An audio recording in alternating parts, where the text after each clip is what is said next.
Hello दोस्तों, स्वागत है आपका हमारे यूट्यूब चैनल के समान अध्ययन सीरीज में। समान अध्ययन सीरीज के अंतर्गत अभी हम लोग परीक्षा योद्धा का बुक कंप्लीट कर रहे हैं, जिसमें वो सारे जीएस प्रश्नों को दिया हुआ है जो अभी तक झारखंड के विभिन्न एग्जामों में पूछे जा चुके हैं। साथ ही उसका डिस्क्रिप्शन भी दिया हुआ है जो आपके आगामी प्रतियोगी परीक्षाओं के लिए बहुत महत्वपूर्ण है। इसके 2 लेक्चर कंप्लीट हो चुके हैं। प्राचीन भारत का इतिहास हम लोगों ने कंप्लीट कर चुका है। आज जो हम लोग स्टार्ट करेंगे वो है मध्यकालीन भारत का इतिहास। इससे संबंधित प्रश्नों को देखेंगे, कौन कौन से प्रश्न अभी तक एग्जाम में पूछे जा चुके हैं झारखंड के एग्जाम में, और साथ ही उसका डिस्क्रिप्शन देखेंगे। तो आइए बिना देर के हुए हम लोग सेशन को शुरू करते हैं। देखिए, मध्यकालीन भारतीय इतिहास में सबसे पहला टॉपिक जो है महमूद गजनवी एवं मोहम्मद गौरी के आक्रमण से संबंधित प्रश्न पूछे गए हैं जेपीएससी पीटी 2010-11 में। महमूद गजनवी के साथ भारत आने वाला मुस्लिम विद्वान था। ये मुस्लिम विद्वान कौन था उसके बारे में प्रश्न पूछा गया। तो वो विद्वान था अल-बरूनी। कौन था? अल-बरूनी। महमूद गजनवी के साथ भारत आने वाला मुस्लिम विद्वान जो था अल-बरूनी था। अल-बरूनी इस्लामी स्वर्ण युग के विद्वान और बहुश्रुत था। इसे इंडोलॉजी का संस्थापक और पहला मानव विज्ञानी कहा जाता है। अल-बरूनी जो था 1017 ईस्वी में भारत आया तथा प्रचलित हिंदू आस्था की खोज के बाद इसने तराइक अल हिंद नामक पुस्तक लिखी। ईरान में अल-बरूनी के जन्मदिन को सर्वेक्षण इंजीनियर दिवस के रूप में मनाया जाता है। कहाँ पे? तो ईरान में। नेक्स्ट जो प्रश्न है जेपीएससी अकाउंट ऑफिसर 2019 में पूछा गया, महमूद गजनवी एवं मोहम्मद गौरी के आक्रमण ने क्या किया है? तो ऑप्शन दिए गए थे। भारत में मुस्लिम शासन स्थापित किया, भारत की धन संपत्ति को लूटा, चिरस्थायी सांस्कृतिक छाप दी, भारतीय नरेशों की सैन्य दुर्बलताओं को प्रकट किया। तो महमूद गजनवी और मोहम्मद गौरी के आक्रमण जो है भारतीय नरेशों के सैन्य दुर्बलताओं को प्रकट किया है। इसका डिस्क्रिप्शन देख लेते हैं हम लोग। महमूद गजनवी और मोहम्मद गौरी दोनों आक्रमणकारी थे। इन दोनों ने भारतीय नरेशों की सैन्य दुर्बलताओं को उजागर किया। मोहम्मद गौरी ने महमूद गजनवी जैसी प्रतिभा नहीं थी। महमूद गजनवी विजय और धन संग्रह करने में लीन रहा, जबकि मोहम्मद गौरी ऐसा साम्राज्य स्थापित करने में सफल रहा जो शताब्दियों तक अस्थायी रहा। नेक्स्ट प्रश्न है, निम्न में से कौन 12वीं शताब्दी में गजनी साम्राज्य के पूर्ण विनाश का उत्तरदायी था? तो पूर्ण विनाश का जो उत्तरदायी था वो है गौर का अलाउद्दीन हुसैन जो था वो पूर्ण विनाश का उत्तरदायी था। देखिए, गजनवी राजवंश एक तुर्क मुसलमान राजवंश था। इसकी स्थापना अलख्तगीन ने की थी। भारत पर पहला तुर्क आक्रमण अलख्तगीन का दास और दामाद जो था सुबख्तगीन ने गुजरात राजस्थान पर किया था, पहला तुर्क आक्रमण। उसमें पंजाब का शासक था जयपाल था। 1191 ईस्वी में सुल्तान बहराम शाह के राज्यकाल में गजनवी साम्राज्य स्वयं गजनी को भी और के अलाउद्दीन हुसैन से हार गया था। इसके बदले हुसैन शाह ने गजनवी शासक बहराम शाह को हराकर गजनी शहर पर कब्जा कर लिया था। नेक्स्ट प्रश्न देखते हैं। आइए नेक्स्ट प्रश्न देखते हैं। जेपीएससी अकाउंट ऑफिसर 2019 में पूछा गया, जजिया सल्तनत काल में मूल रूप से एक प्रकार का कर गैर मुस्लिमों पर लगाया जाता था। जजिया किस पे लगाया जाता? गैर मुस्लिमों पर, जिसके प्रतिफल में प्राप्त होता था। इसके प्रतिफल में क्या प्राप्त होता था? वो जजिया कर देने के कारण उनको जो छूट मिलता था तो क्या होता था? तो जीवन एवं संपत्ति की सुरक्षा और सैन्य सेवा से छूट उनको दी जाती थी। जजिया कर जो लगाया जाता था गैर मुस्लिमों पर। भारत में जजिया कर सबसे पहले कौन लगाया? तो मोहम्मद बिन कासिम ने सिंध प्रांत के देवल में लगाया था। सबसे पहले जजिया कर पूछा जाए कौन लगाया, तो मोहम्मद बिन कासिम लगाया, सिंध प्रांत का देवल में लगाया था। इसके बाद जजिया कर लगाने वाले दिल्ली सल्तनत के सुल्तान फिरोज शाह तुगलक था जो जजिया कर लगाया था। यह पहला सुल्तान था जिसने ब्राह्मणों पर भी जजिया कर लगाया। कौन? फिरोज शाह तुगलक। सबसे पहले मोहम्मद बिन कासिम लगाया, उसके बाद दिल्ली सल्तनत का सुल्तान फिरोज शाह तुगलक है जो ब्राह्मणों पर भी जजिया कर लगाया है। जजिया सल्तनत काल में मूल रूप से एक प्रकार का कर था जो गैर मुस्लिमों पर लगाया जाता था, जिसके प्रतिफल में जीवन एवं संपत्ति की सुरक्षा और सैन्य सेवा से छूट प्राप्त होता था। यहाँ पे कुछ टैक्स हैं जो किस पे लगाया जाता था उससे संबंधित दिया गया। उस्र जो है मुसलमानों से लिया जाने वाला भूमि कर था, और खैर जो है गैर मुसलमानों से लिया जाने वाला भूमि कर था। जक़ात क्या था? तो धनवान मुसलमानों से लिया जाने वाला धार्मिक कर जक़ात था, और जजिया था गैर मुसलमानों से लिया जाने वाला धार्मिक कर था। जक़ात, जजिया और जक़ात। जक़ात जो है मुसलमानों से लिया जाता था, और जजिया जो है गैर मुसलमानों से लिया जाता था। खम्स जो है ये गुलाम वंश से लिया जाता था। खम्स, गुलाम वंश के दौरान ये खम्स जो है टैक्स लिया जाता था। नेक्स्ट है, दिल्ली सल्तनत से संबंधित कौन कौन से प्रश्न पूछे गए? SIPT 2017 में पूछा है, दिल्ली सल्तनत की स्थापना किसने की? तो दिल्ली सल्तनत की स्थापना कौन किया है? कुतुबुद्दीन ऐबक ने दिल्ली सल्तनत की स्थापना की। दिल्ली सल्तनत की स्थापना मोहम्मद गौरी के एक गुलाम, मोहम्मद गौरी का गुलाम था कुतुबुद्दीन ऐबक, जो 1206 से 1210 ईस्वी में इसका स्थापना किया है। कौन? तो दिल्ली सल्तनत का। इसकी प्रारंभिक राजधानी दिल्ली सल्तनत की लाहौर थी और बाद में जो है तुर्क सुल्तानों ने दिल्ली को राजधानी बनाकर शासन किया, इसलिए इसे दिल्ली सल्तनत कहते हैं। पहले सबसे पहला राजधानी की बात करें तो वो लाहौर था। नेक्स्ट जो है स्पेशल ब्रांच 2019 में प्रश्न पूछा गया है, निम्नलिखित में से कौन सा काल क्रमानुसार सही है, ये पूछा गया था। कौन कौन से वंश हुए उसके अनुसार मिलाना है। तो पहले कौन था, खिलजी वंश था, तुगलक वंश था, सैयद वंश था और लोधी वंश था। तो पहला जो ऑप्शन है वही करेक्ट है आपका, पहले खिलजी वंश, उसके बाद तुगलक वंश, उसके बाद सैयद वंश और फिर कौन था, तो लोधी वंश। नेक्स्ट देखिए प्रश्न एक्साइज कांस्टेबल 2019 में पूछा है, निम्नलिखित वंशों को उसके कालक्रम के अनुसार व्यवस्थित करें। तो कालक्रम के अनुसार कौन हो जाएगा, पहले पहले खिलजी हो जाएगा, फिर खिलजी के बाद फिर हो जाएगा आपका, पहले तो गुलाम वंश हो गया, दास वंश आपका पहले शी हो जाएगा गुलाम वंश, गुलाम वंश के बाद हो गया खिलजी वंश, खिलजी वंश के बाद कौन हो जाएगा आपका तुगलक वंश और बाद में आएंगे लोधी वंश, मतलब CDBA। तो आपका करेक्ट आंसर है ऑप्शन नंबर सी है। नेक्स्ट देखिए गुलाम वंश से संबंधित कौन कौन से प्रश्न बनाए गए हैं। फर्स्ट JPSC पूछा गया था, दिल्ली सल्तनत का कौन सा सुल्तान लाख बख्श के नाम से जाना जाता था। लाख बख्श मतलब लाखों रुपए दान करने वाला जाना जाता था ये। तो ये था कुतुबुद्दीन ऐबक। कुतुबुद्दीन ऐबक लाखों में दान किया करता था तथा अपनी असीम उदारता के लिए उसको लाख बख्श या फिर लाखों का दान देने वाला कहा गया। पील बख्श हाथियों का दान देने वाला की उपाधि से विभूषित किया गया किसको, तो कुतुबुद्दीन ऐबक को। लाख बख्श बोलिए या फिर पील बख्श भी इसी का उपाधि है। इतिहासकार मिनहाज उस सिराज ने उसकी दानशीलता के कारण ही उसे हातिम द्वितीय की संज्ञा दी है। कौन, मिनहाज उस सिराज जो है इतिहासकार है, वो हातिम द्वितीय की संज्ञा दी है। इसने शेख ख्वाजा कुतुबुद्दीन बख्तियार काकी की स्मृति में कुतुब मीनार का निर्माण 1199 ईस्वी में दिल्ली में ये नींव रखा था। कौन, तो कुतुबुद्दीन ऐबक। लेकिन इसको पूरा कराने का श्रेय इल्तुतमिश को जाता है, जिसने 1230 से 31 ईस्वी के मध्य इसको पूरा कराया था कुतुब मीनार को। कुतुबुद्दीन ऐबक की मृत्यु जो है 1210 ईस्वी में लाहौर चौगान खेलते हुए, पोलो खेलते हुए, घोड़े पर बैठकर पोलो खेल रहा था, उसी से गिरने के कारण इसकी मृत्यु हो गई है कुतुबुद्दीन ऐबक की। नेक्स्ट इससे संबंधित प्रश्न JPSC AE में 2020 में पूछा गया, कुतुबुद्दीन ऐबक एक तुर्क क्या था, तो ये गुलाम था। कुतुबुद्दीन ऐबक जो है तुर्क गुलाम था। कुतुबुद्दीन ऐबक भारत में तुर्की राज्य का संस्थापक माना जाता है। कुतुबुद्दीन ऐबक एक तुर्क गुलाम था। सिंहासन पर बैठने पर उसने सुल्तान की उपाधि नहीं ग्रहण की, बल्कि केवल मलिक और सिफसलार की पदवी से ही संतुष्ट रहा था। ये उसने दास्ता से मुक्ति 1208 ईस्वी में उसको दास्ता से मुक्ति मिली है। नेक्स्ट है 7th JPSC में पूछा गया है 2021 में, कुव्वत उल इस्लाम मस्जिद तथा 2.5 दिन का झोपड़ा क्रमशः स्थित है। तो ये कहाँ स्थित है, कुव्वत उल इस्लाम मस्जिद जो है वो दिल्ली में स्थित है और 2.5 दिन का झोपड़ा जो है आपका वो अजमेर में आपका स्थित है। कुव्वत उल इस्लाम मस्जिद जो है दिल्ली के कुतुब मीनार परिसर में स्थित है। इसका प्रारंभिक निर्माण कुतुबुद्दीन ऐबक ने कब 1193 ईस्वी में करवाया था। कुव्वत उल इस्लाम मस्जिद अपनी विजय मीनार के लिए प्रसिद्ध है, जो भारत पर मुस्लिम विजय का जश्न मनाती है। 2.5 दिन का झोपड़ा जो है ये राजस्थान के अजमेर में स्थित है। यह एक मस्जिद है और इसका निर्माण कौन कराया, तो मोहम्मद गौरी के आदेश पर उसके गवर्नर जो है कुतुबुद्दीन ऐबक ने करवाया था। कब, 994 ईस्वी में। यह भारत की सबसे पुरानी मस्जिदों में से एक है। इसे हिंदू राजा विग्रह चतुर्थ के द्वारा एक संस्कृत विद्यालय के रूप में विकसित किया गया था। नेक्स्ट देखिए SIP टीम पूछा है 2.5 दिन का झोपड़ा एक है, तो क्या है, ये एक मस्जिद है। अभी हम लोगों ने देखना, राजस्थान के अजमेर में ये स्थित है। JPSC AE में पूछा है तुर्की कुलीन वर्ग तुर्कान ए चहलगानी किसने बनाया था। तो तुर्कान ए चहलगानी जो है बनाया था किसने, इल्तुतमिश ने। किसने बनाया था, तुर्कान ए चहलगानी इल्तुतमिश ने बनाया था। तुर्कान ए चहलगानी गुलाम वंश के दूसरे सुल्तान थे इल्तुतमिश, जो कि 1211 से 1236 तक गद्दी पर बैठे हैं। उनके द्वारा 40 तुर्क सरदारों का दल था। ये तुर्कान चहलगानी जो था वो उसमें 40 तुर्क सरदार थे, जिसे उसने अपने राजतंत्र को बांटने अथवा सहयोग करने के लिए बनाया था। इल्तुतमिश दिल्ली सल्तनत का तीसरा शासक था जो मामलुक गुलाम वंश से संबंधित था। इल्तुतमिश ने लाहौर से राजधानी को स्थानांतरित करके क्या किया, तो दिल्ली लाया। पहले राजधानी कहाँ थी, लाहौर थी। हौज सुल्तानी का निर्माण दिल्ली या कुहना के निकट करवाया था इल्तुतमिश ने। नेक्स्ट देखिए 3rd JPSC में पूछा गया, किस सल्तनत शासक ने सीमा विस्तार की नीति नहीं अपनाई। तो सीमा विस्तार की नीति नहीं अपनाने वाला शासक जो था वो था बलबन। कौन था, बलबन। गुलाम वंश के शासक बलबन ने सीमा विस्तार की नीति नहीं अपनाई।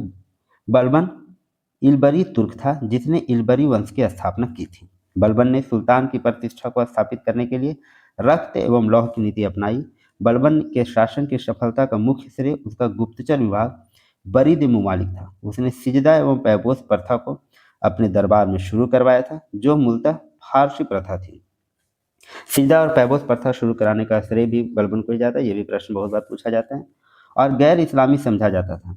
इसने इसके अलावा इसने दरबार में फारसी त्यौहार नवरोज प्रथा भी प्रारंभ की। नवरोज त्यौहार किसने प्रारंभ किया, ये भी प्रश्न बहुत इंपॉर्टेंट है। मंगोलों के को मुकाबला करने के लिए उसने सैन्य विभाग दीवाने अर्ज की भी स्थापना की थी बलबन। 6 जेपीएससी पीटी 2016 में पूछा गया, प्रथम वास्तविक मेहराब किस सल्तनतकालीन स्मारक में दृश्यतीत है। वास्तविक मेहराब जो है किस सल्तनतकालीन स्मारक में है, तो बलबन का मकबरा में ही है। प्रथम वास्तविक इस्लामी मेहराब जो है 1287 से 88 ईस्वी के आसपास निर्मित बलबन के मकबरा किला ए पिथौरा में दिखाई देता है। भारत इस्लामी वास्तुकला के विकास में इसका ऐतिहासिक महत्व है। यह महरौली दिल्ली के पुरातात्विक पार्क में स्थित है। नेक्स्ट एसआईपीटी 2017 में पूछा है कि भारत पर शासन करने वाली पहली मुस्लिम महिला कौन थी। तो पहली मुस्लिम महिला जो थी भारत पर शासन करने वाली वो थी रजिया सुल्तान। रजिया सुल्तान भारतीय उपमहाद्वीप की पहली महिला मुस्लिम शासिका थी। इसने दिल्ली में 1236 से 40 ईस्वी तक सुल्तान के रूप में शासन की थी, किंतु उसे षड्यंत्र करके 1240 ईस्वी में गद्दी से हटाकर मार डाला गया था।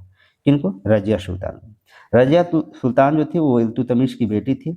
एल्फिंस्टन के अनुसार यदि रजिया स्त्री न होती तो उसका नाम भारत के महान मुस्लिम शासकों में लिया जाता। तो भारत के प्रथम महिला मुस्लिम शासिका जो थी वो रजिया सुल्तान थी। 1236 से 40 तक वो दिल्ली सल्तनत की शासक रही।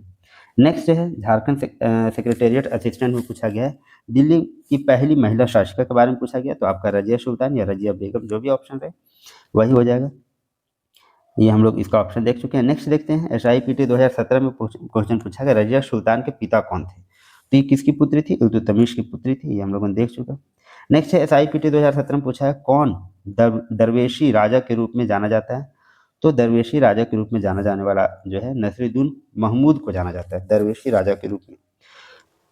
नेक्स्ट देखिए खिलजी वंश से संबंधित प्रश्न पूछे गए हैं। 5th जेपीएससी में पूछा गया है किस सुल्तान के बारे में कहा जाता है यदि उसने भूमि कर को उत्पादन के 50% तक कर दिया था। क्या किया था, किस सुल्तान के बारे में कहा जाता है कि उसने भूमि कर को उत्पादन के 50% तक कर दिया। तो ये करने वाला आदमी जो था वो अलाउद्दीन खिलजी था। 1296 में अलाउद्दीन खिलजी वंश का स्थापना किया और वह राज्य द्वारा सीधे भुगतान की जाने वाली अस्थायी सेना प्रणाली लाने वाला पहला शासक था। अस्थायी सेना की नींव डालने वाला पहला शासक जो था वो अलाउद्दीन खिलजी था, जो राज्य द्वारा उसको वेतन दिया जाता था उनके सेना को। इसने भू राजस्व के उपज को 50% तक बढ़ा दिया था। अलाउद्दीन खिलजी ने सिकंदर शानी या द्वितीय सिकंदर की भी उपाधि धारण की थी। उसका वास्तविक नाम की बात करें तो अली गुरशप था। यह पहला मुस्लिम शासक था जिसने भूमि की माप कराकर लगान जो है आधा मतलब 50% निर्धारित कर दिया था। नेक्स्ट देखिए जेपीएससी अकाउंट ऑफिसर 2019 में पूछा है निम्न में से किसे अलाउद्दीन खिलजी के साथ खिलजी साम्राज्य के पतन का कारक माना जाता है। तो अलाउद्दीन खिलजी के साथ जो खिलजी साम्राज्य के पतन का कारक है वो उसके साथ है मलिक काफूर को माना जाता है। अलाउद्दीन खिलजी के साथ खिलजी साम्राज्य के पतन का कारक जो है मालिक काफूर को माना जाता है। मालिक काफूर अलाउद्दीन खिलजी का एक गुलाम था। इसे अलाउद्दीन खिलजी के जनरल नुसरत खां द्वारा गुजरात आक्रमण 1299 ईस्वी के दौरान लाया गया था। अलाउद्दीन खिलजी के द्वारा वो उसका जो है गुलाम था। अलाउद्दीन खिलजी के सेना के कमांडर के रूप में मलिक काफूर ने 1306 ईस्वी में मंगोल आक्रमणकारियों को हराया था। इसने भारत के दक्षिण भाग में एक अभियान की श्रृंखला का नेतृत्व किया था। इस अभियान के दौरान इसने दिल्ली सल्तनत के लिए बड़ी सेना में खजाने, हाथी और घोड़े प्राप्त किया था अलाउद्दीन खिलजी। नेक्स्ट है 3rd जेपीएससी पीटी 2008 में पूछा है कि दशमलव प्रणाली के आधार पर सेना का गठन किया था। तो दशमलव प्रणाली के आधार पर सेना का गठन करने का श्रेय अलाउद्दीन खिलजी को जाता है। दशमलव प्रणाली के आधार पर सेना का गठन सर्वप्रथम जो है अलाउद्दीन खिलजी ने किया था। उसने अस्थायी सेना और एवं नगद वेतन की शुरुआत की और सेना की हुलिया लिखने और घोड़े दागने की प्रथा की शुरुआत किया था। कौन, अलाउद्दीन खिलजी। हुलिया लिखने का भी प्रथा वो शुरू किया था ताकि उसके सैनिकों को पहचाना जा सके। नेक्स्ट जो है एसआईपीटी 2017 में पूछा गया है कि अलाउद्दीन खिलजी ऐसा सम्राट था जिस पर सबसे ज्यादा बाहरी आक्रमण निम्न में से किसने किया था। तो सबसे ज्यादा जो बाहरी आक्रमण अलाउद्दीन खिलजी पर हुआ है मंगोलों के द्वारा हुआ है। दिल्ली सल्तनत में खिलजी वंश का सबसे महान शासक जो अलाउद्दीन खिलजी हुआ, जो कि 1296 से 1316 ईस्वी तक था। अलाउद्दीन खिलजी के समय मंगोलों के सर्वाधिक आक्रमण हुए और इस आक्रमण से निपटने के लिए उसने रक्त एवं तलवार की नीति अपनाई। रक्त एवं लौह की नीति अपनाने वाला शासक कौन था? तो वो बलबन था। रक्त एवं तलवार की नीति अपनाया है अलाउद्दीन खिलजी। मंगोलों के आक्रमण से सुरक्षा हेतु 1304 में सीरी को अपनी राजधानी बनाया तथा किलेबंदी भी की। कौन? अलाउद्दीन खिलजी। नेक्स्ट जो तुगलक वंश है, and इससे कौन कौन से प्रश्न आए अभी तक? फर्स्ट जेपीएससी में पूछा गया है, अमीर कोही एक नया विभाग किस सुल्तान द्वारा शुरू किया गया? तो अमीर कोही जो है ये स्टार्ट किया गया है मोहम्मद बिन तुगलक के द्वारा। क्या है ये अमीर कोही? कृषि में सुधार के लिए मोहम्मद बिन तुगलक ने दीवान कोही या फिर अमीर कोही नामक एक कृषि विभाग की स्थापना किया। तो अमीर कोही जो है वो कृषि विभाग है, इसकी स्थापना किया गया मोहम्मद बिन तुगलक के द्वारा। यह विभाग दोआब को विकास खंडों में विभाजित करता था।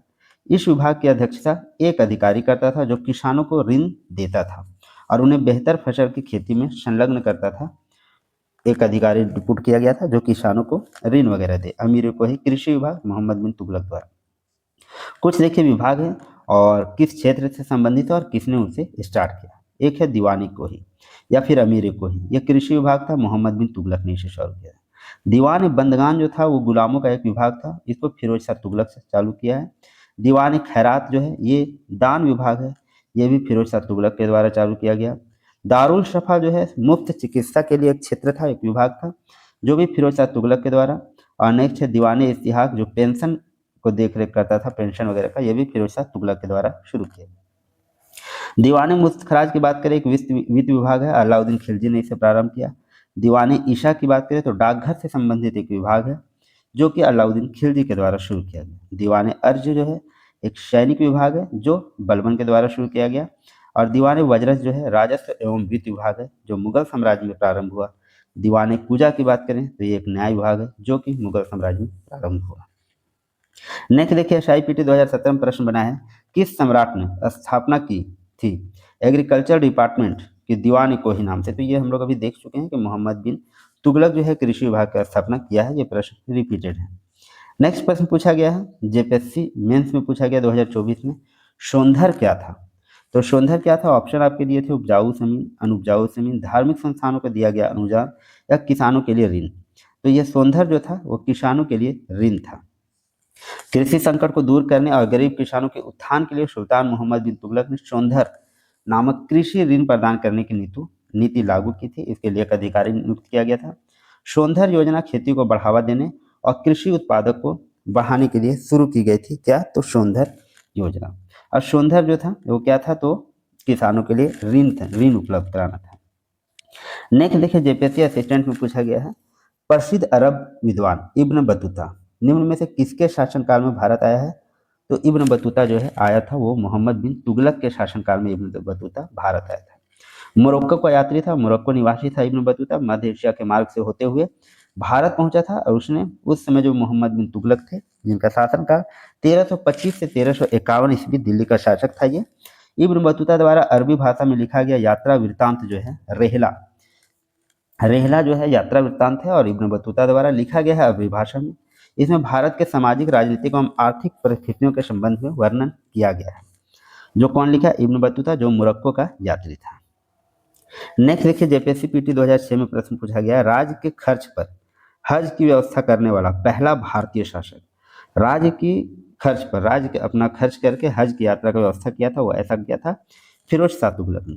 फिरोज शाह तुगलक ने राज्य खर्च पर मुस्लिमों के लिए मक्का मदीना की हज यात्रा की व्यवस्था करने वाला पहला भारतीय शासक था फिरोज शाह तुगलक। इसने हिंदुओं को जिम्मी, इस्लाम न स्वीकार न करने वाला कहा तथा ब्राह्मणों पर भी जजिया कर लगाया था ये फिरोज शाह तुगलक। हेनरी इलियट और एल्फिंस्टन ने इसे सल्तनत युग का अकबर कहा है। फिरोज शाह तुगलक के शासनकाल में ही खिजराबाद, टोपरा एवं मेरठ से अशोक के 2 स्तंभ को वहां से लाकर दिल्ली में स्थापित किया गया था। कौन? तो अभिलेखों को फिरोज शाह तुगलक के शासनकाल में। इसके दरबार में मुख्य वास्तुकार मलिक गाजी शाहना था। फिरोज शाह तुगलक को कल्याणकारी निरंकुश शासक के रूप में जाना जाता है। नेक्स्ट है जेपीएससी एई में पूछा है कि फुतुहत फिरोज शाही के लेखक कौन थे? तो फुतुहत फिरोज शाही के लेखक थे आपके फिरोज शाह तुगलक। फिरोज शाह तुगलक ने अपनी आत्मकथा लिखी है जिसका नाम है फुतुहत फिरोज शाही। वो स्वयं अपने खुद लिखा है। उसने अपनी आत्मकथा में लिखा है कि जब कोई पदासीन या शासकीय सेवारत व्यक्ति मर जाता है तो उसका पद और तत्संबंधी वेतन भत्ते उसके पुत्र को प्रदान कर दिए जाते हैं और उसका पुत्र की प्रतिष्ठा में किसी प्रकार की कोई कटौती नहीं की जाती है, ऐसा उन्होंने लिखा है। तारीख फिरोज शाही तथा फतवा है फिरोज शाही की रचना बर्नी द्वारा किया गया था। फिरोज शाही तुगलक की मृत्यु की बात करें तो सितंबर 1388 ईस्वी में इसकी मृत्यु हो गई। फतवा ए फिरोज शाही लिखा गया बर्नी द्वारा। फुतूहत ए फिरोज शाही वो स्वयं लिखा गया है फिरोज शाह तुगलक द्वारा, जो उसी का आत्मकथा है। देखिए, जियोलॉजिस्ट रिक्रूटमेंट में पूछा गया है गुलामों का भारत से निर्यात पर पाबंदी लगाई थी, तो गुलामों का भारत से निर्यात पर पाबंदी लगाई थी, यही लगाई थी फिरोज शाह तुगलक ने। गुलामों का भारत से निर्यात पर पाबंदी फिरोज शाह तुगलक ने लगाई थी। फिरोज शाह तुगलक के पास 1,80,000 गुलाम थे, जिनकी देखभाल के लिए दीवाने बंदगान दास विभाग की स्थापना की थी। फिरोज शाह तुगलक ने फिरोजाबाद, जौनपुर, फतेहाबाद एवं हिसार जैसे नगरों की भी स्थापना किया था फिरोज शाह तुगलक। देखिए, बीसीईओ और एओ एग्जाम में पूछा गया है ब्राह्मणों को जजिया टैक्स नहीं देने की छूट दी गई थी, लेकिन निम्नांकित में से किस सुल्तान ने इस छूट को वापस लेते हुए सभी गैर मुस्लिमों के लिए इसे देना अनिवार्य कर दिया? तो हम लोग अभी देख चुके हैं कि फिरोज शाह तुगलक जो था वो ब्राह्मणों पर भी जजिया टैक्स लगाने वाला प्रथम सुल्तान था। ब्राह्मणों पर जजिया लगाने वाला दिल्ली सल्तनत का सुल्तान फिरोज तुगलक था, जिसने जजिया को खराज भू राजस्व से निकालकर पृथक कर के रूप में वसूला। इससे पूर्व ब्राह्मणों को इस कर से मुक्त रखा गया था, जजिया कर से, लेकिन फिरोज शाह तुगलक ने जजिया कर ब्राह्मणों पर भी लगाया। नेक्स्ट, लोधी वंश से संबंधित देखते हैं कौन कौन से प्रश्न आए हैं। एसआईपीटी में पूछा गया कि आगरा शहर की स्थापना किसने की? तो आगरा शहर की स्थापना का श्रेय दिया जाता है सिकंदर लोधी को। सिकंदर लोधी लोधी वंश के संस्थापक बहलोल लोधी का उत्तराधिकारी हुआ, जो लोधी वंश का सर्वश्रेष्ठ शासक बना सिकंदर लोधी। सिकंदर लोधी का मूल नाम की बात करें तो निजाम शाह था। 1504 ईस्वी में उसने राजस्थान के शासकों पर अधिकार को सुरक्षित करने तथा व्यापारिक मार्गों पर नियंत्रण स्थापित करने के उद्देश्य आगरा शहर का स्थापना किया गया है। कब किया गया है? 1504 ईस्वी में।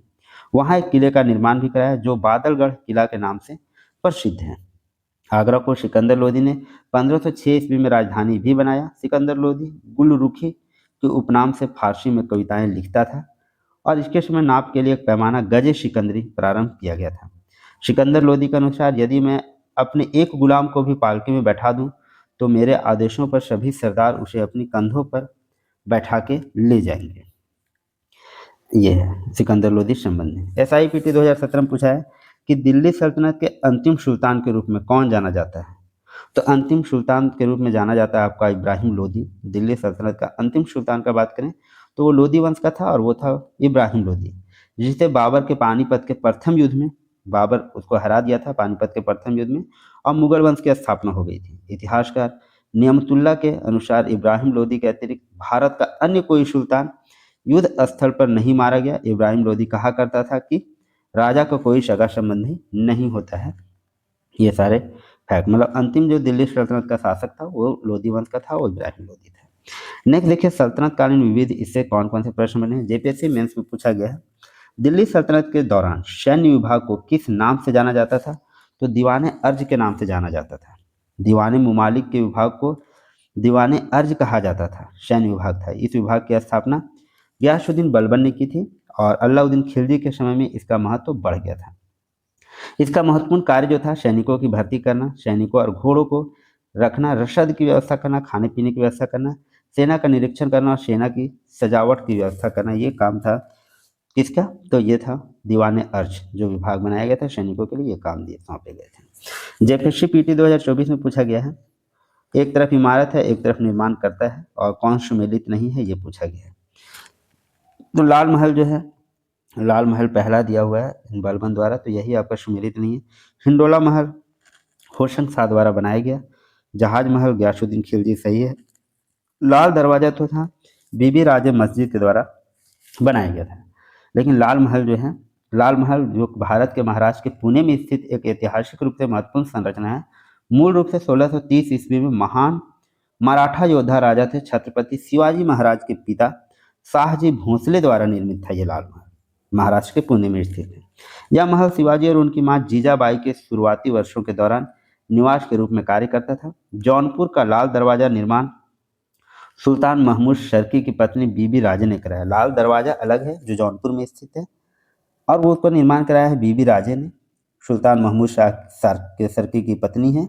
और अगर लाल महल की बात करें तो वो महाराष्ट्र में है और शिवाजी महाराज के पिताजी शाहजी भोसले द्वारा निर्मित है। हिंडोला महल का निर्माण जो है होशंग शाह के शासनकाल में 1425 ईस्वी में हुआ था, लेकिन इसका निर्माण 15वीं शताब्दी के अंत में गयासुद्दीन के शासनकाल में हुआ हो सकता है, जिसके बारे में कंफर्म नहीं है। नेक्स्ट देखिए, जेपीएससी असिस्टेंट में पूछा गया है, तोताए हिंद उपनाम से विख्यात प्रसिद्ध कवि अमीर खुसरो निम्न सभी के समकालीन था। किसके किसके समकालीन था? तो सिवाय किसके समकालीन था? तो गयासुद्दीन तुगलक के था, गयासुद्दीन बलबन के था, अलाउद्दीन खिलजी के भी समकालीन था। तोताए हिंद के नाम से विख्यात जो अमीर खुसरो था, गयासुद्दीन तुगलक, बलबन और खिलजी, अलाउद्दीन खिलजी का समकालीन था, लेकिन इल्तुतमिश के समकालीन वो नहीं था। अमीर खुसरो का जन्म जो है 1253 ईस्वी में कासगंज उत्तर प्रदेश में हुआ था। इसका उपनाम जो था तोताए हिंद था। और अमीर खुसरो बलबन, शमसुद्दीन, क्यूमर्स, जलालुद्दीन खिलजी, अलाउद्दीन खिलजी, मुबारक खिलजी, नसरुद्दीन खुसरो खां, गयासुद्दीन तुगलक, मोहम्मद बिन तुगलक जैसे 8 सुल्तानों का समकालीन था। इसे कव्वाली का जनक कहा जाता है तथा मकबरा दिल्ली में स्थित है। ये निजामुद्दीन औलिया के शिष्य थे। इन्हें उर्दू साहित्य का पिता भी कहा जाता है। अमीर खुसरो की पुस्तकें नूह सिपहर, तुगलकनामा, खजाइन उल फुतूह आदि हैं प्रसिद्ध पुस्तकें। नेक्स्ट देखिए, जेपीएससी पीटी 2006 में प्रश्न पूछा है, निम्नलिखित में से किसने दिल्ली के 8 सुल्तानों का शासन देखा था? तो 8 सुल्तानों का शासन देखने वाले आपके यही हैं, अमीर खुसरो हैं। नेक्स्ट जेपीएससी एई में पूछा गया है, 14वीं शताब्दी में जावा की पुस्तकों में जम्बू द्वीप किस देश को कहा गया है? तो जम्बू द्वीप जो कहा गया है वो भारत को कहा गया है। प्राचीन भारत ग्रंथों में प्रायः बृहत्तर भारत की धरती को जम्बू द्वीप के नाम से जाना गया। वस्तुतः जम्बू द्वीप का अधिकांश भाग वर्तमान एशिया माना जाता है। प्राचीन ब्राह्मण शास्त्र ने द्वीप का एक अर्थ वर्तमान समय में द्वीप या महाद्वीप जैसा है। 10वीं शताब्दी के एक कन्नड़ शिलालेख में भारत को जम्बू द्वीप कहा गया है। कन्नड़ शिलालेख में 14वीं शताब्दी के जावा की पुस्तकों में भारतवर्ष को जम्बू द्वीप के नाम से जाना गया है। और संस्कृत में जम्बू द्वीप का अर्थ है, जम्बू मतलब जामुन के पेड़ वाला देश, जामुन के पेड़ वाला देश। जम्बू द्वीप कैसे कहा गया था? तो भारत को। 7th जेपीएससी में पूछा है कि मध्यकाल की सरकार एक समग्र संरचना थी। ये विलय था, किसका किसका विलय था? तो फारस, अरब, तुर्क, मंगोल और भारतीय तत्वों का ये विलय था। मध्यकाल की सरकार, मध्यकाल की सरकार एक समग्र संरचना फारस, अरब, तुर्क, मंगोल और भारतीय तत्वों का मिश्रण था। फारस की खाड़ी व अरब देशों से आए मुस्लिम शासकों, तत्पश्चात मुगलों, तुर्क, मंगोल तथा तत्कालिक भारतीय शासन पद्धति के सम्मिश्रण के परिणाम स्वरूप मध्यकाल की सरकार या शासन प्रणाली का निर्माण हुआ।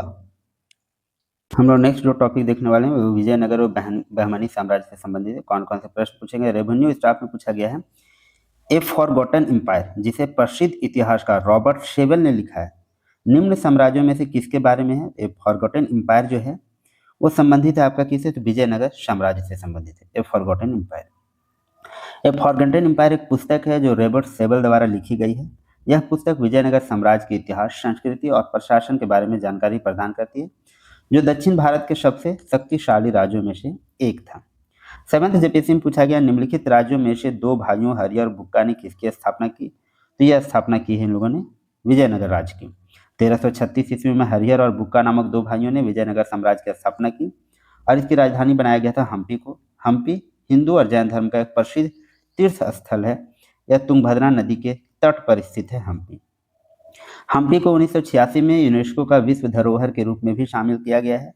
विजयनगर साम्राज्य का नाम तुंगभद्रा नदी के किनारे दक्षिण किनारे पर स्थित इसकी राजधानी के नाम पर पड़ा है।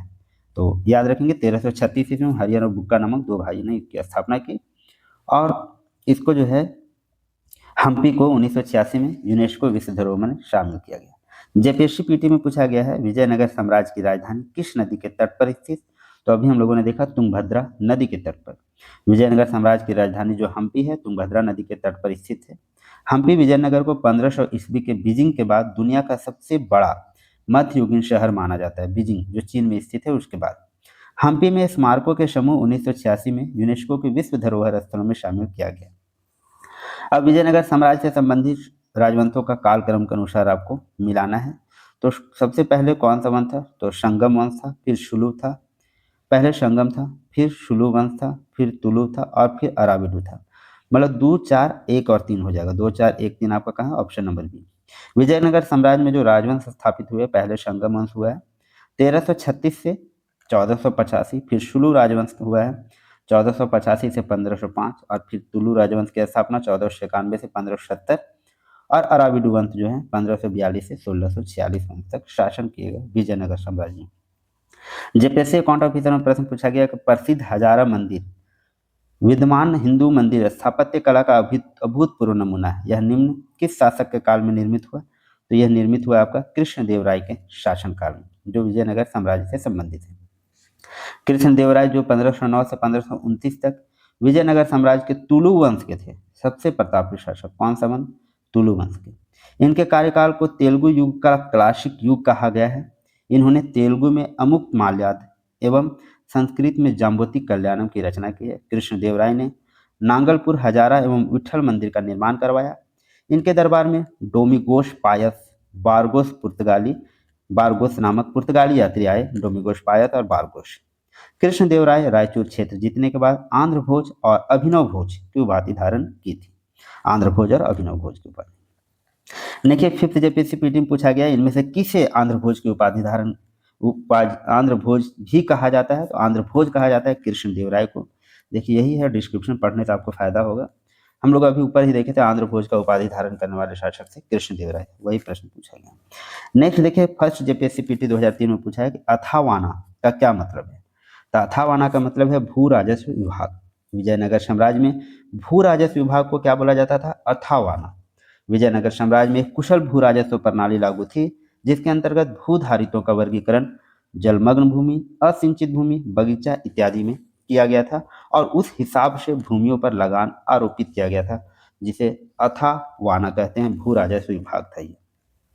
नेक्स्ट देखिए असिस्टेंट पब्लिक प्रोसिक्यूटर में पूछा गया है फुतुहश सलातीन ग्रंथ मुख्य तौर पर किस दक्षिण भारतीय राज्य का इतिहास दर्शाता है? तो ये जो इतिहास दर्शाता है फुतुहश सलातनी ग्रंथ, यह बहमनी साम्राज्य का इतिहास दर्शाता है। फुतुहश सलातीन मध्यकालीन भारत का शाहनामा पुस्तक जो है अब्दुल मालिक इस्लाम द्वारा लिखा गया था और इस पुस्तक को मई 1350 ईस्वी में पूरा किया गया था। फुतुहश सलातीन में मुख्य रूप से बहमनी साम्राज्य के इतिहास के बारे में हम लोगों को पता चलता है। नेक्स्ट देखिए SIPT 2017 में पूछा है निम्न में से किस राज्य ने 1632 ईस्वी में स्वतंत्र रूप से व्यापार करने के लिए अंग्रेजों को गोल्डन फरमान जारी कर दिया? तो ये जो राज्य था आपका गोलकुंडा था। गोलकुंडा राज्य जो था वो गोल्डन फरमान जारी किया था अंग्रेजों के लिए 1632 में। गोलकुंडा सुल्तान ने 1632 में अंग्रेजों को गोलकुंडा क्षेत्र में मुक्त व्यापार में सक्षम बनाने के लिए गोल्डन फरमान जारी किया था। इस फरमान ने उन्हें मसूलीपट्टनम में अपने कारखानों को फिर से खोलने की अनुमति दी और इस समझौते को मसूलीपट्टनम की संधि के रूप में भी जाना जाता है। 1632 में अंग्रेजी ईस्ट इंडिया कंपनी और गोलकुंडा के सुल्तान अब्दुल्ला कुतुब शाह के बीच हस्ताक्षर हुए थे मसूलीपट्टनम की संधि में। 15वीं और 16वीं शताब्दी के धार्मिक आंदोलन से संबंधित देखिए कौन कौन से प्रश्न आए हैं। 7th जेपीएससी में पूछा गया है विशिष्ट अद्वैत सिद्धांत के संस्थापक कौन थे? तो विशिष्ट अद्वैत सिद्धांत के संस्थापक आपके रामानुजाचार्य थे। रामानुजा विशिष्ट अद्वैत सिद्धांत के संस्थापक थे। विशिष्ट अद्वैत का अर्थ है योग्य अद्वैतवाद होता है। रामानुजाचार्य एक तमिल ब्राह्मण थे। वैष्णववाद के सबसे महत्वपूर्ण प्रतिपादकों में से एक थे। रामानुजाचार्य द्वारा श्री भाष्य और गीता भाष्य लिखा गया है। देखिए संप्रदाय है, संस्थापक है और मत दिया हुआ है। स्मृति संप्रदाय के संस्थापक शंकराचार्य हैं और इनका मत जो है अद्वैतवाद था। श्री संप्रदाय के संस्थापक जो हैं रामानुजाचार्य हैं और मत जो है इनका विशिष्टाद्वैतवाद है। ब्रह्म संप्रदाय के संस्थापक जो हैं माधवाचार्य हैं और इनका मत जो है द्वैतवाद या आनंद तीर्थ है।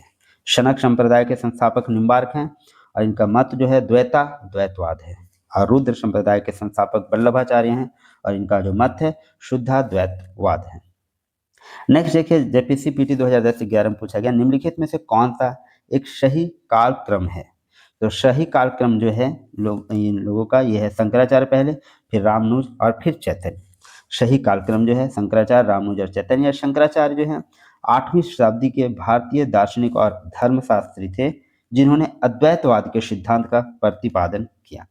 संस्कृत में इनकी रचनाएं आत्मा और निर्गुण ब्रह्म है। रामानुजाचार्य भारतीय धर्मशास्त्री, दार्शनिक और हिंदू धर्म में श्री वैष्णव परंपरा को सबसे महत्वपूर्ण प्रतिपादकों में से एक थे। रामानुजाचार्य इन्होंने विशिष्टाद्वैतवाद का मत का प्रतिपादन किया। अद्वैतवाद का प्रतिपादन किया है शंकराचार्य और विशिष्टाद्वैतवाद का प्रतिपादन रामानुजाचार्य किए हैं। और जो श्री चैतन्य महाप्रभु हैं बंगाल के 15वीं सदी के भारतीय संत हैं जो गैड़ीय वैष्णववाद के संस्थापक हैं। इन्हें कृष्ण का अवतार माना जाता है। इनको चैतन्य महाप्रभु को इन्होंने गोसाई संघ की स्थापना की है, चैतन्य महाप्रभु। नेक्स्ट देखिए शाही मेंस में पूछा गया है महान संत मीराबाई किस राज्य में जन्मी थी, ये प्रश्न पूछा गया है। तो इनका जन्म जो हुआ था राजस्थान में हुआ था, महान संत मीराबाई का। मीराबाई का जन्म की बात करें तो 1498 ईस्वी में कुड़की गांव राजस्थान में हुआ था। ये कृष्ण भक्त और कवयित्री थी। मीरा ने अपने काव्य में कृष्ण को प्रेमी, सहचर और अपना पति मानकर चित्रित किया है। इनके गुरु का नाम जो था संत रविदास था या फिर रैदास था मीराबाई के। मीराबाई का विवाह जो है मेवाड़ के सिसोदिया राज परिवार में हुआ था। चित्तौड़गढ़ के महाराजा भोजराज इनके पति थे जो मेवाड़ के महाराणा सांगा के पुत्र थे। कौन? भोजराज, जो पति थे मीराबाई के। कृष्ण का ये पूजा करती थी, कृष्ण भक्ति थी, कवयित्री भी थी। नेक्स्ट है भक्ति संत कबीर किस राज्य से संबंधित थे। कबीर के बारे में पूछा गया किस राज्य से संबंधित थे, तो ये भक्ति संत कबीर जो है वो संबंधित थे उत्तर प्रदेश। मीराबाई का जन्म की बात करें वो राजस्थान राज्य में। कबीर का जन्म जो है 1425 ईस्वी में वाराणसी उत्तर प्रदेश में हुआ था। इनका प्रारंभिक जीवन एक मुस्लिम परिवार में व्यतीत हुआ, लेकिन वे अपने गुरु हिंदू भक्ति नेता रामानंद से काफी प्रभावित थे। कबीर की शिक्षाएं बीजक में संग्रहित है। इनके अनुयायियों को कबीर पंथी कहा जाता है। कबीर के ईश्वर निराकार और निर्गुण थे। इन्हें जात पात, मूर्ति पूजा, अवतार सिद्धांत को अस्वीकार किया और कबीर जो थे वो सिकंदर लोदी के समकालीन थे। कबीर किससे कौन से राज्य से संबंधित थे, तो उत्तर प्रदेश में जन्म हुआ है इनका 1425 में। इनके जो गुरु थे वो रामानंद। नेक्स्ट है पर्सनल असिस्टेंट में 2012 में पूछा गया है पराधीन सपनेहु सुख नाही किसका कथन है। पराधीन सपनेहु सुख नाही ये कथन है तुलसीदास का। पराधीन सपनेहु सुख नाही तुलसीदास की पंक्ति है। इसका अर्थ है पराधीन व्यक्ति कभी भी सुख का अनुभव नहीं कर सकता। जो दूसरे पे निर्भर है वो कभी सुख का अनुभव नहीं कर सकता। यह पंक्ति जो है रामचरितमानस से ली गई है। तुलसीदास की कुछ प्रमुख रचनाएं हैं और उनका वर्ष दिया गया है, उसको देख लेते हैं। कृष्ण गीतावली ये तुलसीदास द्वारा रचित है 1571 में। गीतावली जो है कृष्ण गीतावली 1571, गीतावली भी 1571। और रामचरितमानस जो है 1574 में और विनय पत्रिका जो है 1582 में। दोहावली 1583 और कवितावली जो है 1612 में। ये कुछ रचनाएं हैं तुलसीदास के और इधर वर्ष दिया गया है।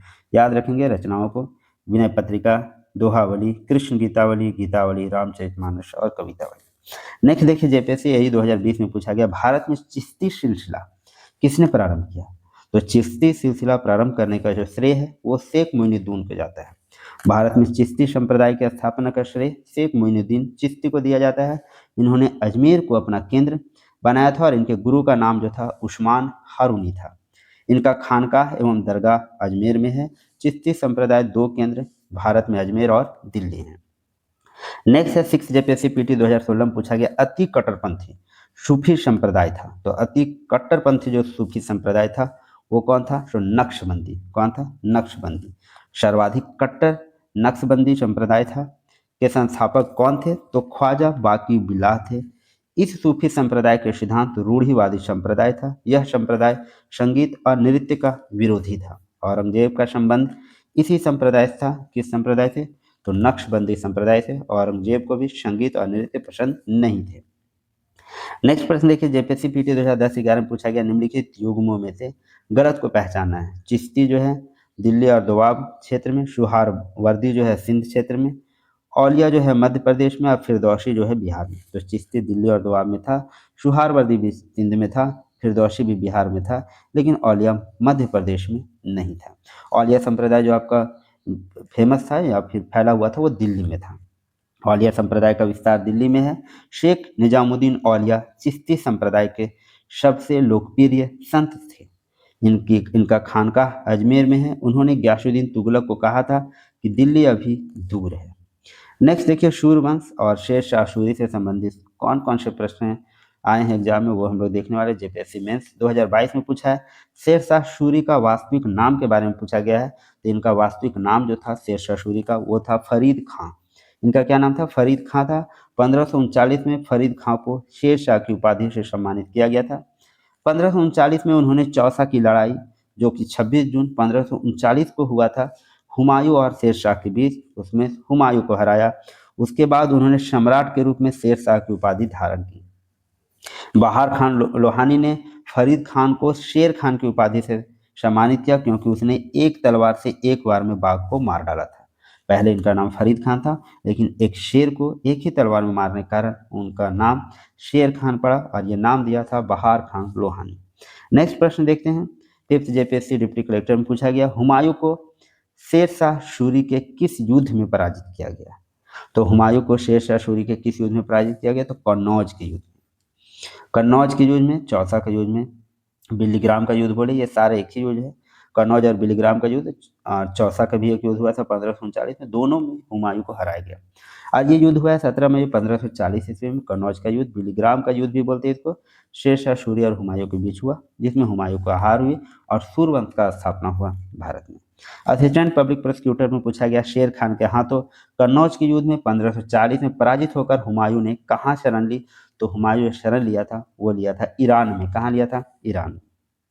1540 में कन्नौज की लड़ाई में शेर शाह सूरी से हारकर हुमायूं ने ईरान में शरण ली थी। शेर शाह सूरी ने 1539 में चौसा की लड़ाई और 1540 में कन्नौज की लड़ाई में हुमायूं को हराया था। कन्नौज की लड़ाई के बाद हुमायूं को दिल्ली छोड़कर भागना पड़ा था। वह पंजाब के रास्ते सिंध, अमरकोट, काबुल होते हुए ईरान पहुंचे और अपने ससुर शाह तैमाप के पास 15 साल तक शरण ली। ईरान के शाह तस्पास ने हुमायूं की सैन्य सहायता दी, जिससे उसे 1545 में कंधार पर जीत मिली। 1555 में हुमायूं ने लाहौर पर कब्जा किया और 1556 में दिल्ली और आगरा को फिर से हासिल किया था हुमायूं शेर शाह सूरी से। नेक्स्ट है 6 जेपीएससी में पूछा गया है, शुद्ध चांदी के रुपये का आविष्कार किसने किया? तो शुद्ध चांदी के रुपये का आविष्कार करने का श्रेय शेर शाह सूरी को है। सूर्यवंश के संस्थापक से शेर शाह ने शुद्ध चांदी के सिक्के जारी किए, जिन्हें रुपया के नाम से जाना जाता था। इसके माध्यम से शेर शाह सूरी ने पूरे साम्राज्य में मानक वजन और माप तय किए। शेर शाह ने 178 ग्रेन का चांदी का रुपया और 380 ग्रेन का तांबे का दाम चलवाया। तांबे के जो सिक्के थे उनका नाम था दाम। इसके शासनकाल में कुल 23 टकसाल थी, जहाँ पे सिक्कों की ढलाई होती थी, और यह आधुनिक रुपयों का अग्रदूत था। रुपया संस्कृत शब्द के रुपये से हुई है, जिसका अर्थ है गढ़ी हुई चांदी, और शुरुआत दौर में इसका प्रयोग सामान्य तौर पर चांदी के सिक्कों को दर्शाने के लिए किया जाता था, रुपया का प्रयोग। नेक्स्ट है जेपीएससी में पूछा है कि शेर शाह की मुद्रा दाम किस धातु की बनी थी? तो अभी हम लोगों ने ऊपर देखा, दाम जो थी वो तांबा की बनी थी और रुपया जो थी वो चांदी की बनी थी। नेक्स्ट देखिए, जेपीएससी पीटी 2010-11 में पूछा है, बहुत ही फेमस क्वेश्चन, बार बार एग्जाम में पूछा जाता है, किस शासक को ग्रांड ट्रंक रोड के निर्माण का श्रेय दिया जाता है? तो ये श्रेय दिया जाता है शेर शाह सूरी को। शेर शाह सूरी ने ग्रांड ट्रंक रोड, जैसे जीटी रोड का निर्माण कराया, और यह एशिया की सबसे लंबी और पुरानी सड़कों में से एक है। यह सड़क की लंबाई 3710 किलोमीटर था, जो मध्य एशिया को भारतीय उपमहाद्वीप से जोड़ता था। इसकी विस्तार की बात करें तो काबुल, अफगानिस्तान और बांग्लादेश के टेकनॉफ तक फैला हुआ था ग्रैंड ट्रंक रोड, जो शेर शाह सूरी के द्वारा बनवाया गया था। SIPT 2017 में प्रश्न पूछा है, शेर शाह सूरी का कब्र कहाँ है? तो इसका मकबरा आपको है सासाराम, जो कि बिहार में स्थित है। नेक्स्ट जो हम लोग का टॉपिक है वो मुगल साम्राज्य। अभी हम लोग मुगल साम्राज्य से कौन कौन से प्रश्न पूछे गए इसके बारे में डिस्कस करेंगे। SIPT 2017 में पूछा गया है, भारत में मुगल साम्राज्य के संस्थापक कौन थे? तो संस्थापक जो थे मुगल साम्राज्य के संस्थापक वो बाबर थे, जिसने इब्राहिम लोदी को 1526 में पानीपत के युद्ध में हराया था। भारत मुगल साम्राज्य का संस्थापक बाबर था, जो फरगना से आया था, और इसका मूल नाम जो था जहरीदुन मुहम्मद था। यह मध्य एशिया से का शासक था, जो तुर्की मंगोल का मूल का था। बाबर के 1526 में इब्राहिम लोदी से पानीपत के प्रथम युद्ध में हराकर भारत में मुगल वंश की नींव रखी थी बाबर ने। अब पानीपत का प्रथम युद्ध कब हुआ था ये प्रश्न पूछा गया, तो 1526 में हुआ था। किसके किसके बीच हुआ था वो भी पूछा जाए, उसका भी आपको जवाब पता है, इब्राहिम लोदी और बाबर के बीच, जिसमें हारा है इब्राहिम लोदी। ये पानीपत का युद्ध 21 अप्रैल 1526 को हुआ है। बाबर विजयी रहा। बाबर की विजयी का मुख्य कारण तोपखाना और कुशल सेनापतित्व था। पानीपत के प्रथम युद्ध में बाबर ने उज्बेकों की युद्ध नीति, तुगलगमा युद्ध पद्धति तथा तोपों को सजाने में उस्मानी विधि, रूमी विधि का प्रयोग किया था। बाबर ने युद्ध जीतने के उपलक्ष्य में प्रत्येक नागरिक को एक एक चांदी के सिक्के दिए, जिससे लोगों ने उसे कलंदर की उपाधि दी थी। सभी लोगों को एक एक चांदी के सिक्के दिए थे। कलंदर की उपाधि इसके कारण बाबर को दिया गया था। फिफ्थ जेपीएससी में पूछा गया कौन सा युद्ध बाबर द्वारा नहीं लड़ा गया। आपके ऑप्शन थे खानवा, चंदेरी, चौसा और घाघरा। तो हम लोगों ने देखा कि चौसा का युद्ध जो है ये बाबर द्वारा नहीं लड़ा गया, ये हुमायूं के बीच में हुआ और शेर शाह के बीच में हुआ, जबकि खानवा, चंदेरी और घाघरा ये तीनों बाबर के युद्ध हैं। बाबर द्वारा लड़े गए जो युद्ध हैं वो देख लीजिए। पानीपत का प्रथम युद्ध हुआ 21 अप्रैल 1526। खानवा का युद्ध हुआ 1527 में। चंदेरी का फिर युद्ध हुआ 1528। घाघरा का युद्ध हुआ है 1529। शेर चौसा का युद्ध हम लोगों ने ऊपर देख लिया 26 जून 1539 ईस्वी को शेरशाह सूरी को विजय हुआ था। किसको हरा दिया था वो, तो वो हराया था हुमायूं को। शेरशाह की उपाधि धारण किया था, ये सारे हम लोग देख लिए थे। तथा अपने नाम का खुतबा पढ़वाने वाला सिक्का ढलवाने का आदेश दिया था कौन, शेरशाह सूरी। युद्ध में निजाम नामक व्यक्ति ने हुमायूं की प्राण की रक्षा की थी, निजाम नामक व्यक्ति। पंचायत सेक्रेटरी 2017 में प्रश्न पूछे गए हैं, निम्नलिखित में से कौन सा मुगल शासक राजगद्दी पर 2 बार बैठा। तो 2 बार बैठने वाला जो शासक है आपका हुमायूं ही था, क्योंकि एक बार हार कर इसको निर्वासित होकर निकल जाना पड़ा था, भटक जिंदगी जी रहा था।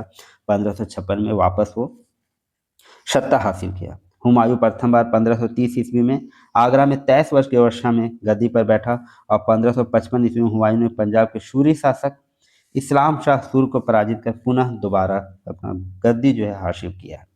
जेपीएससी पीटी 2006 में प्रश्न पूछे गए मुगल काल में निम्नलिखित में से किस महिला ने ऐतिहासिक विवरण लिखे। तो ऐतिहासिक विवरण लिखने वाली जो महिला है वो है गुलबदन बेगम। बाबर की पुत्री एवं हुमायूं की बहन है ये। गुलबदन बेगम ने हुमायूं नामा नामक ऐतिहासिक ग्रंथ लिखे। इस पुस्तक में बाबर और हुमायूं के इतिहास का वर्णन मिलता है। हुमायूं ने 1556 ईस्वी में दीन पनाह पुस्तकालय की स्थापना कराई और इसी पुस्तकालय की सीढ़ियों से गिरकर उसकी मृत्यु हो गई थी हुमायूं की। इतिहासकार लेनपुल ने कहा है कि जिंदगी भर लुढ़कते रहा और उसी प्रकार लुढ़कते हुए इनकी मृत्यु भी हो गई। हुमायूं के बारे में ऐसा बोला है लेनपुल ने। इसका मकबरा दिल्ली में बनाया गया, जिसे लाल ताजमहल के नाम से जाना जाता है हुमायूं का मकबरा को। नेक्स्ट देखते हैं सीजीएल 2024 में प्रश्न पूछा गया निम्नलिखित में से कौन सा सही मिलान है।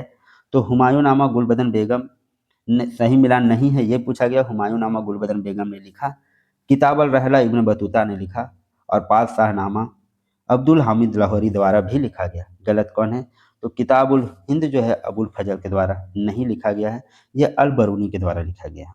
अरबी भाषा में लिखा गया है किताबुल हिंद और अल बरूनी द्वारा लिखा गया है। ये क्या है, तो ये भारत के बारे में एक विस्तृत ग्रंथ है जिसमें धर्म और दर्शन, त्यौहार, खगोल विज्ञान, रीति रिवाजों, प्रथाओं, सामाजिक जीवन, भार तौल, मापन विधियों, मूर्तिकला, कानून, मापतंत्र, विज्ञान आदि विषयों का विवेचन किया गया है। किसमें, किताबुल हिंद में।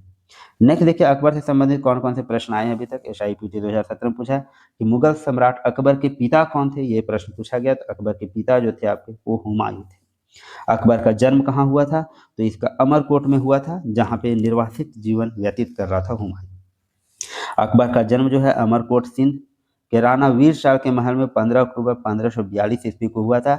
इसका जन्म का नाम बदरुद्दीन था। अकबर अपने जन्म के प्रारंभिक 3 वर्ष अस्करी के संरक्षण में रहा। अस्करी के संरक्षण में रहा तथा अपने बाल्यावस्था में ही गजनी और लाहौर के सूबेदार के रूप में कार्य किया था। अकबर का राज्याभिषेक बैरम खां की देखरेख में हुआ, क्योंकि जब अकबर राजगद्दी पर बैठा था तो अल्पवयस्क था, इसलिए बैरम खां उसका संरक्षक बना था। देखने में पंजाब के गुरदासपुर जिले के कन्नौर नामक स्थान पर हुआ है और 14 फरवरी 1556 ईस्वी को मिर्जा अबुल कासिम ने किया था। उस समय इसकी आयु मात्र 13 वर्ष 4 माह की थी। दिल्ली में उसका नाम का खुतबा पढ़ा गया। अकबर ने शहनशाह की उपाधि धारण की थी। नेक्स्ट देखिए SIPT 2017 में पूछा है कि निम्नलिखित में से किस स्थान में मुगल सम्राट अकबर गद्दी पर बैठा। तो यही स्थान के बारे में पूछा गया, कालनौर नामक स्थान पर वो राजगद्दी पर बैठा। फिफ्थ JPSC में पूछा गया हेमचंद्र विक्रमादित्य भारतीय इतिहास में किस नाम से जाने जाते हैं। तो हेमचंद्र विक्रमादित्य जो है हेमू के नाम से जाने जाते हैं। हेमचंद्र विक्रमादित्य जो है भारतीय इतिहास में हेमू के नाम से जाने जाते हैं।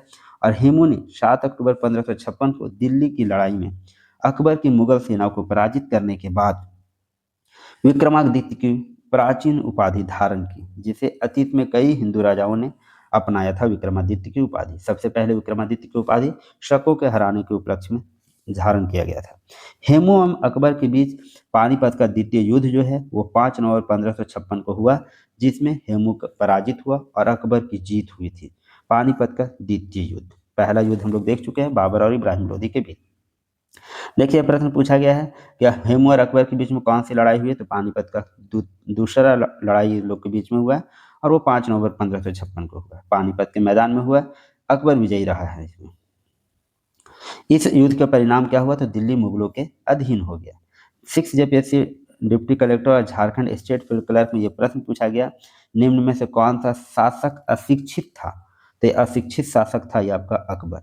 अकबर को सबसे सफल, सबसे अच्छा और सबसे अशिक्षित सम्राट माना जाता है। कुछ इतिहासकारों का मानना है कि उसने डिसलेक्सिया नामक एक शारीरिक विकार था, जिसमें व्यक्ति पढ़ने लिखने व सीखने में असमर्थ होता है। डिसलेक्सिया नामक उनको शारीरिक विकार था, कुछ इतिहासकार ऐसा बोलते हैं। अकबर का राज्याभिषेक जो है 14 फरवरी 1556 को पंजाब के कालनौर में मिर्जा कासिम द्वारा कराया गया था। अकबर के जीवन का पहला युद्ध का बात करें तो मच्छीवाड़ा का युद्ध था। अकबर ने अपनी गुजरात विजय की स्मृति में राजधानी फतेहपुर सीकरी में एक बुलंद दरवाजा का निर्माण भी करवाया था। यह भी प्रश्न बार बार पूछे जाते हैं। फर्स्ट जेपीएससी में पूछा गया सुलह ई कुल का सिद्धांत किसके द्वारा प्रतिपादित किया गया, तो सुलह ई कुल का सिद्धांत जो है अकबर के द्वारा ही प्रतिपादित किया गया। अकबर की धार्मिक नीति का मूल उद्देश्य सार्वभौमिक सहिष्णुता थी। इसने सुलह ई कुल की नीति अर्थात सभी के साथ शांतिपूर्ण व्यवहार का सिद्धांत भी कहा जाता है। अकबर ने इस्लामी सिद्धांत के स्थान पर सुलह ई कुल की नीति अपनाई। अकबर के शासनकाल के महत्वपूर्ण कार्य देखिए, कुछ कुछ दिया हुआ है, एक मिनट। इसमें है पहला दास प्रथा का अंत 1562 में किया। तीर्थ यात्रा कर को समाप्त किया 1563 में। जजिया कर की समाप्ति किया, कब किया, तो 1564। जजिया कर फिरोज शाह तुगलक ऐसा सुल्तान जिसने ब्राह्मणों पर भी जजिया कर लगाया था, ये हम लोग अभी ऊपर देखें। और जजिया कर समाप्ति 1564 में अकबर किया। फतेहपुर सीकरी की स्थापना एवं राजधानी 1571 में। बुलंद दरवाजा का निर्माण किया है 1573 में। इबादत खाने की स्थापना का निर्माण 1575 में। मजहर की घोषणा किया गया 1579 में। दीन ए इलाही ये किया गया है 1582 में। इलाही संवत चलाया है 1583 में। और लाहौर राजधानी परिवर्तित किया है, ये किया है 1585 में। एक अकबर के प्रमुख कार्य हैं। नेक्स्ट देखिए जेपीएससी अकाउंट ऑफिसर में प्रश्न पूछा गया, किरोरी शब्द राजस्व अधिकारी के रूप में निम्न किस शासक के प्रशासनिक पद्धति से संबंधित था, तो ये किससे संबंधित था किरोरी शब्द, ये अकबर से था। मुगल बादशाह अकबर के शासनकाल में किरोरी का कार्यालय जो है 1574 से 75 ईस्वी में बनाया गया था। यह राजस्व के मूल्यांकन और संग्रह दोनों का प्रभारी था। राजा टोडरमल अकबर के दरबार में वित्त मंत्री एवं 9 रत्नों में से एक थे। अकबर के शासनकाल के दौरान राजस्व प्रणाली को जब्ती प्रणाली कहा जाता था। नेक्स्ट देखिए फर्स्ट जेपीएससी पीटी 2003 में पूछा है कि अकबर के दरबार में आने वाला पहला अंग्रेज व्यक्ति था, तो अकबर के दरबार में पहला जो अंग्रेज व्यक्ति आने वाला था वो था रॉल्फ फिंच। कौन था, रॉल्फ फिंच। रॉल्फ फिंच जो है 1588 ईस्वी में बादशाह अकबर के दरबार में आने वाला प्रथम अंग्रेज व्यक्ति था। उसने आगरा और फतेहपुर सीकरी दोनों शहरों को लंदन से बड़ा और भव्य बताया। बाद में आने वाले हैं जॉन हॉकिंस तुर्की और फारसी भाषा के विशेषज्ञ था। नेक्स्ट है फर्स्ट जेपीएससी में पूछा गया प्रश्न, अकबर द्वारा बनाई गई कौन सी इमारत का नक्शा बौद्ध विहार की तरह है, तो बौद्ध विहार की तरह जो है नक्शा वह है पंचमहल का। अकबर द्वारा बनाई गई पंचमहल का नक्शा बौद्ध विहार की तरह है, जो फतेहपुर सीकरी के किले में स्थित है। पंचमहल 176 खंभों पर खड़ा है। कितने खंभे हैं, 176 खंभे हैं। यह पिरामिड के आकार का दिखाई देता है, जो हवा महल के नाम से भी जाना जाता है। अकबर के काल को हिंदी साहित्य का स्वर्ण काल कहा जाता है। इसने दास प्रथा, सती प्रथा, बाल विवाह पर रोक लगाया था। अकबर के प्रसिद्ध दरबारी चित्रकार अब्दुल सम्मद दासवंत एवं बसावंत थे। अकबर के दरबार में नौरत्न अबुल फजल, फैजी टोडरमल, अब्दुल रहीम खाने खाना, अब्दुल्ला दोप्याजा, बीरबल, तानसेन, मानसिंह तथा हकीम हुकाम थे। अकबर द्वारा बनाई गई प्रमुख इमारत में आगरा का लाल किला, इलाहाबाद की किला, लाहौर का किला, दीवान खास, दिल्ली का हुमायूं का मकबरा, पत्नी जोधाबाई का महल, पंचमहल तथा बुलंद दरवाजा प्रसिद्ध है। नेक्स्ट देखिए, जेपीसी पीटी 2006 में प्रश्न पूछा गया, अकबर के ने जिस मनसबदारी प्रणाली को लागू किया वह किस देश में प्रचलित प्रणाली से उधार ली गई थी? तो ये प्रणाली किससे उधार ली गई थी? मंगोलिया से। अकबर द्वारा जो प्रारंभ की गई मनसबदारी प्रथा में उन व्यक्तियों को सम्राट पद प्रदान किया जाता था जो शाही सेना होते थे। मनसब ग्रहण करने वालों को मनसबदार कहा जाता था। मनसब प्राप्त करने के उपरांत उस व्यक्ति की शाही दरबार में प्रतिष्ठा, स्थान व उसके वेतन का ज्ञान होता था। संभवतः अकबर की मनसबदारी व्यवस्था मंगोल नेता चंगेज खान की दशमलव प्रणाली पर आधारित थी। नेक्स्ट देखिए, जेपीसी पीटी 2024 में प्रश्न पूछा है कि मुगल मनसबदारी व्यवस्था के सुचारू संचालन के लिए कौन उत्तरदायी था? तो ये जो उत्तरदायी था वो कौन था? मीर बख्शी। कौन था? मीर बख्शी जो था, ये मनसबदारी प्रथा को चलाने के लिए, सुचारू रूप से चलाने के लिए उत्तरदायी था। मुगल मनसबदारी व्यवस्था को सुचारू रूप से संचालन के लिए मीर बख्शी जिम्मेदार होता था। मीर बख्शी कौन था? तो मुगल काल में सैन्य प्रशासन का ये प्रमुख होता था, मीर बख्शी। वह सैनिकों की भर्ती करता था, मनसबदारों और महत्वपूर्ण अधिकारियों की सूची बनाने में भी भूमिका निभाता था। मनसबदारी व्यवस्था में मनसबदारों को सेना साथ साथ प्रशासनिक जिम्मेदारियां भी सौंपी जाती थी। मनसबदारों को एक निश्चित संख्या में घुड़सवार सैनिक रखने होते थे। मनसबदारों को सम्राट से हर महीने नगद वेतन मिलता था। अकबर ने जागीरदारी प्रथा की जगह मनसबदारी प्रथा लागू की थी। मनसबदारों ने वजीर, बख्शी, फौजदार, सूबेदार जैसे पदों पर काम किया। आइए नेक्स्ट प्रश्न देखते हैं, निम्नलिखित में से किसने अकबरनामा लिखा था? तो अकबरनामा लिखने वाले जो हैं वो हैं अबुल फजल। अबुल फजल ने अकबरनामा की रचना की थी। यह फारसी भाषा में लिखा गया था जो मुगलों की साहित्यिक भाषा थी। अबुल फजल एक भारतीय लेखक, इतिहासकार और राजनीतिज्ञ थे जिन्होंने 1579 में अपनी नियुक्ति से लेकर 1602 ईस्वी में अपनी मृत्यु तक मुगल साम्राज्य के ग्रैंड वजीर के रूप में कार्य किए हैं अबुल फजल, और इन्होंने यह अकबरनामा की रचना की है। अकबरनामा, आईने अकबरी और बाइबल का फारसी में अनुवाद इनके उल्लेखनीय रचनाओं में से शामिल हैं। अकबर ने के दीन इलाही धर्म का अबुल फजल मुख्य पुरोहित था। ये कुछ इंपॉर्टेंट फैक्ट है अबुल फजल के बारे में, याद रखेंगे। नेक्स्ट देखिए, फिफ्थ जेपीएससी में प्रश्न पूछा है, अबुल फजल की मृत्यु इनमें से किसके कारण हुई थी? तो किसके कारण हुई थी? तो ये हुई थी शहजादा सलीम के कारण अबुल फजल की मृत्यु हुई थी। राजकुमार सलीम जो था अकबर का पुत्र था, जिसका शाही नाम क्या था? तो जहांगीर था। 1602 ईस्वी में राजकुमार सलीम के आदेश पर वीर सिंह बुंदेला ने अबुल फजल की हत्या कर दी थी, क्योंकि राजकुमार सलीम ने उन्हें सम्राट बनने के रास्ते में एक बाधा माना। ये सलीम जो था, जहांगीर जो था, वो सोचा था अबुल फजल जो है उसको अपना बाधा मानता था सम्राट बनने के, इसलिए वीर सिंह बुंदेला को उसने नियुक्त किया और अबुल फजल की हत्या करवाया। अबुल फजल अकबर के शासनकाल के दौरान मुगल साम्राज्य के एक प्रमुख व्यक्ति थे। इन्होंने अकबरनामा, आईने अकबरी की रचना में महत्वपूर्ण योगदान दिया, जो अकबर के दरबार का विस्तृत विवरण प्रदान करने वाली दो महत्वपूर्ण रचनाएं हैं। नेक्स्ट देखिए, सीजीएल 2024 में प्रश्न पूछा गया, निम्नलिखित में से किस राजा ने अकबर से पहले तानसेन को संरक्षण दिया था? तो तानसेन को संरक्षण देने वाले जो राजा थे, भाटा के राजा थे रामचंद्र सिंह। अकबर से पहले तानसेन को संरक्षण दिया था, तो तानसेन को संरक्षण दिए हैं भाटा के राजा है रामचंद्र सिंह। तानसेन एक गायक और वादक थे जिन्होंने कई रागों की रचना की थी। यह वास्तव में भाटा के जो राजा रामचंद्र सिंह के सभा गायक थे।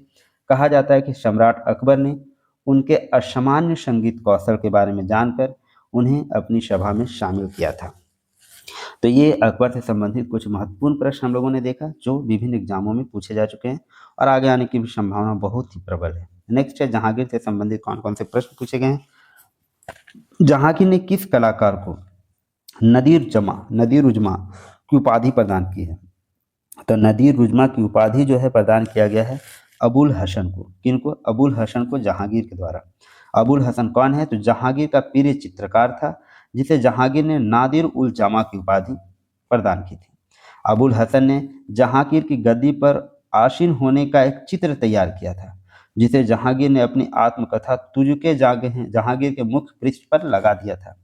चिनार के पेड़ पर असंख्य गिलहरियों का चित्र अबुल हसन ने बनाया था। जहांगीर के प्रमुख चित्रकारों में से एक उस्ताद मंसूर को नादिर उल अस्र की उपाधि दी गई थी। जहांगीर के शासनकाल को चित्रकला का स्वर्ण युग कहा जाता है। जहांगीर के फारसी चित्रकारों को फारूक बेग, अकारिजा, अबुल हसन, मोहम्मद नादिर, मोहम्मद मुराद और हिंदू चित्रकारों में मंसूर गोवर्धन, बिशनदास, दौलत मनोहर आदि प्रमुख थे। चित्रकला का स्वर्ण युग था। नूरजहां ने जहांगीर का मकबरा शहादरा लाहौर में बनवाई थी। कहाँ बनाया गया था? शहादरा लाहौर में जहांगीर का मकबरा बनाया गया है नूरजहां के द्वारा। नेक्स्ट देखिए, जेपीएससी पीटी 2024 में प्रश्न पूछा गया, निम्न में से कौन जहांगीर के समय का चित्रकार नहीं है? तो अभी हम लोगों ने बहुत सारे चित्रकारों के बारे में देखा। मंसूर, मनोहर, अबुल हसन सारे चित्रकार थे। ख्वाजा अब्दुस समद जो है जहांगीर के समय का चित्रकार नहीं है। ख्वाजा अब्दुस समद 16वीं सदी फारस का एक चित्रकार था। यह हुमायूं के समय में भारत आया और अकबर के दरबार में चित्रकार था। ये ख्वाजा अब्दुस समद। जहांगीर के समय में प्रमुख चित्रकारों में फारूक बेग हो गए, दौलत हो गए, मनोहर, बिशनदास, मंसूर, अबुल हसन, ये सारे फेमस थे। फारूक बेग ने बीजापुर के शासक सुल्तान आदिल शाह का चित्र बनाया था। जहांगीर चित्रकला का बड़ा कुशल पारखी था। जहांगीर के समय को चित्रकला का स्वर्ण एज या स्वर्ण काल कहा जाता है। SIPT 2017 में प्रश्न बनाया गया है, जहांगीर द्वारा इत्मादुल्ला की उपाधि किसे दी गई थी? तो इत्मादुल्ला की उपाधि जो है मिर्जा गयास बेग को दिया गया था। इसका डिस्क्रिप्शन देख लेते हैं। जहांगीर ने अपनी पत्नी नूरजहां के पिता थे वो मिर्जा गयास बेग। मिर्जा गयास बेग कौन थे? तो उनकी पत्नी नूरजहां के पिता थे, को इत्मादुल्ला की उपाधि धारण दिया था। कौन? जहांगीर ने। इन्होंने साम्राज्य के खजाने के स्वामी का पद संभाला और बाद में जहांगीर के अधीन वजीर के पद तक पहुंच गए थे। कौन? तो मिर्जा गयास बेग, जिन्हें एतमादुल्ला की उपाधि धारण दिया गया था जहांगीर के द्वारा। नूरजहां के पापा थे। नूरजहां ने अपने पिता के मकबरे का निर्माण 1626 से 28 ईस्वी में यमुना नदी के किनारे कराया था। यह मकबरा भारत में बना पहला मकबरा था जो पूरी तरह सफेद संगमरमर से बनाया गया था। यह करवाया था नूरजहां ने अपने पिता के मकबरे का निर्माण। देखिए, एक प्रश्न पूछा जाता है, नूरजहां का नाम क्या था? तो नूरजहां का नाम था मेहरुन्निसा नाम था। नूरजहां का असली नाम बात करें तो मेहरुन्निसा था। जहांगीर का विवाह जो है मेहरुन्निसा से हुआ था और जहांगीर का असली नाम मिर्जा नूर उद्दीन बेगम मोहम्मद खान सलीम था। उन्होंने 1611 में नूरजहां को असली नाम मेहरुन्निसा से विवाह किया था। और नूरजहां को देखा था कोई त्योहार में, वो उस पर आकर्षित हो गया था और उन्होंने नूरजहां से या मेहरुन्निसा से शादी की थी 1611 में। फिफ्थ जेपीएससी में प्रश्न पूछा गया, किस मुगल बादशाह ने तंबाकू के प्रयोग पर निषेध लगाया? तो तंबाकू के प्रयोग पर निषेध लगाने वाला बादशाह आपका है जहांगीर। अकबर ने 16वीं शताब्दी में तंबाकू की शुरुआत की थी। 16वीं शताब्दी में तंबाकू की शुरुआत किया था अकबर ने, लेकिन 1617 ईस्वी तक इसका उपयोग न केवल कुलीनों के बीच बल्कि आम लोगों के बीच भी व्यापक हो गया था। जहांगीर को लोगों के स्वास्थ्य की रक्षा एवं आदत को नियंत्रित करने के लिए तंबाकू पर रोक लगा दिया था। ये लगाया 1617 ईस्वी में। नेक्स्ट है, शाहजहां से संबंधित प्रश्न देखते हैं कौन कौन से पूछे गए अभी तक। एक्साइज कांस्टेबल 2019 में पूछा गया, मुगल साम्राज्य की राजधानी द्वारा किसके द्वारा आगरा से दिल्ली स्थानांतरित किया गया था? तो ये किया गया था शाहजहां के द्वारा। राजधानी जो था शाहजहां द्वारा आगरा से दिल्ली लाया गया था। मुगल साम्राज्य की राजधानी शाहजहां द्वारा आगरा से दिल्ली सन 1638 ईस्वी में स्थानांतरित किया गया था। इन्होंने 1632 में अहमदनगर को मुगल साम्राज्य में मिला लिया था। शाहजहां के राजरोहन 1628 ईस्वी में आगरा में हुआ था। दिल्ली का लाल किला, दीवान आम, दीवान खास, दिल्ली का जामा मस्जिद, आगरा का मोती मस्जिद, ताजमहल आदि का निर्माण शाहजहां ने ही करवाया था। नेक्स्ट देखिए, SIPT 2017 में प्रश्न पूछा गया, शाहजहां ने किस स्मारक का निर्माण नहीं किया था? तो ये कौन सा स्मारक का निर्माण नहीं किया था? तो जामा मस्जिद किया, ताजमहल भी किया, लाल किला भी किया। कुतुब मीनार का निर्माण कुतुबुद्दीन ऐबक द्वारा स्टार्ट किया गया, इल्तुतमिश द्वारा पूरा किया गया था। कुतुब मीनार का निर्माण जो है कुतुबुद्दीन ऐबक ने दक्षिणी दिल्ली के शहर महरौली में शुरू कराया था। कुतुबुद्दीन ऐबक के समय में कुतुब मीनार की केवल पहली मंजिल बन सकी थी और इल्तुतमिश ने इसे 225 फीट ऊंची 4 मंजिलों का बना दिया तथा फिरोज तुगलक के समय बिजली गिरने के कारण इसकी चौथी मंजिल नष्ट हो गई थी, जिसके कारण फिरोज शाह ने इसमें 2 छोटी मंजिलें बनवा दी, जिसमें अब इसमें कितना मंजिल 5 मंजिल हो गई है और ऊंचाई 9 फीट से बढ़कर 234 फीट हो गई है। नेक्स्ट, फर्स्ट जेपीएससी पीटी 2003 में पूछा गया, मुमताज महल का असली नाम था? तो मुमताज महल का असली नाम अर्जुमंद बानो बेगम था। शाहजहां का विवाह 1612 में आशफ खां की पुत्री अर्जुमंद बानो बेगम, जो मुमताज महल के नाम से हम लोग जानते हैं, जो बाद में इतिहास में मुमताज महल, मलिका उज जमानी, युग की रानी, मलिका ए जहां, दुनिया की रानी के नाम से विख्यात हुई। शाहजहां ने विश्व प्रसिद्ध आगरा स्थित ताजमहल का निर्माण अपनी बेगम मुमताज महल की याद में करवाया था। नेक्स्ट देखिए, जेपीएससी अकाउंट ऑफिसर में पूछा गया है, निम्न में से शाहजहां के किस पौत्र या पौत्रों ने औरंगजेब की पुत्र या पुत्रियों से वैवाहिक संबंध किए? तो कौन थे वो? सिफिर शिकोह, दारा शिकोह का पुत्र, इजिद बख्श, मुराद का पुत्र, ये दोनों शाहजहां के 4 पुत्र थे, औरंगजेब, दारा शिकोह, शाह शुजा, मुराद बख्श। शाह शुजा और मुराद 4 पुत्र थे। शाहजहां के पौत्र सिपीहर जो दारा शिकोह का पुत्र था ने औरंगजेब की पुत्री जुब्बत उन निशा से, इजिद बख्शा जो मुराद बख्श का पुत्र था ने औरंगजेब की दूसरी पुत्री मेहर उन निशा से वैवाहिक संबंध स्थापित किया था। नेक्स्ट देखिए, जियोलॉजिस्ट रिक्रूटमेंट में पूछा गया है, बंगाल के प्रमुख बंदरगाह हुगली से पुर्तगालियों को खदेड़ने वाला मुगल बादशाह था, तो ये मुगल बादशाह आपका शाहजहां ही था। 1632 ईस्वी में शाहजहां ने कासिम खान की पुर्तगालियों पर हमला करके उन्हें हुगली से पूरी तरह खदेड़ने का आदेश दिया था। नेक्स्ट देखिए, जो हम लोगों का टॉपिक है औरंगजेब, इससे संबंधित कौन से प्रश्न पूछे? फर्स्ट जेपीएससी में पूछा गया है, किस मुगल बादशाह को जिंदा पीर कहा जाता था? तो जिंदा पीर कहा जाता था औरंगजेब को ही। औरंगजेब को जिंदा पीर या जीवित संत के रूप में जाना जाता था। औरंगजेब को आलमगीर के नाम से भी जाना जाता था, जिसका अर्थ है विश्व विजेता। औरंगजेब ने 24 नवंबर 1675 को सिख धर्म के 9वें गुरु तेग बहादुर को फांसी दे दी थी। ये सारे फैक्ट आप बिल्कुल ध्यान से दिमाग में रखते हुए चलेंगे। जेपीएससी एजी 2020 में पूछा, निम्नलिखित में से कौन सा कथन औरंगजेब के बारे में सत्य है? उसने सिक्कों पर कलमा लिखवाना बंद कर दिया, नवरोज का त्यौहार मनाना समाप्त कर दिया, मुहतसिब नियुक्त किया। ये सारे कथन जो हैं औरंगजेब के बारे में सत्य हैं। औरंगजेब ने प्रारंभ से ही अपनी कट्टरता का परिचय देते हुए सिक्कों पर कलमा, कुरान आयतें खुदवाना, पारसी नववर्ष, नवरोज का आयोजन, सार्वजनिक संगीत समारोह, भांग उत्पादन, शराब पीने, जुआ खेलने आदि पर प्रतिबंध लगा दिया था। औरंगजेब के आदेश के फलस्वरूप 1669 ईस्वी में बनारस का विश्वनाथ मंदिर, मथुरा में वीर सिंह बुंदेला द्वारा निर्मित केशव राय मंदिर तथा गुजरात का सोमनाथ मंदिर तोड़ा गया था। अपने शासन के 11वें वर्ष में झरोखा दर्शन एवं 12वें वर्ष में तुलादान प्रथा बादशाह को सोने चांदी से तौलना को समाप्त कर दिया था। झरोखा दर्शन और तुलादान प्रथा को समाप्त कर दिया था। औरंगजेब का मुख्य लक्ष्य भारत को दारुल हर्ब काफिरों का देश के स्थान पर दारुल इस्लाम बनाना था। इस्लाम का देश बनाना उसका मुख्य उद्देश्य था औरंगजेब का। नेक्स्ट प्रश्न है, जेपीएससी असिस्टेंट में पूछा गया, निम्न में से कौन सिंहासन रूढ़ होने के पश्चात सम्राट औरंगजेब कहलाया? तो उसका नाम क्या था? तो मुहिद्दीन मोहम्मद ये नाम था। औरंगजेब का पूरा नाम की बात करें, मुहिद्दीन मोहम्मद औरंगजेब था। यह शाहजहां और मुमताज महल का तीसरा पुत्र था और इसका राज्याभिषेक 2 बार जुलाई 1658 और जून 1659 में हुआ था। औरंगजेब ने अपनी पत्नी दिलराश बानो बेगम रबिया की याद में औरंगाबाद में बीबी का मकबरा बनाया, जिसे द्वितीय ताजमहल कहा जाता है। उनकी पत्नी का नाम था क्या? तो रबिया, दिलराश बानो बेगम। नेक्स्ट प्रश्न देखिए, जो सीजीएल 2024 में पूछा गया है, उदयपुर का युद्ध कब हुआ था? तो ये जो उदयपुर का युद्ध था ये हुआ था 1680 ईस्वी में।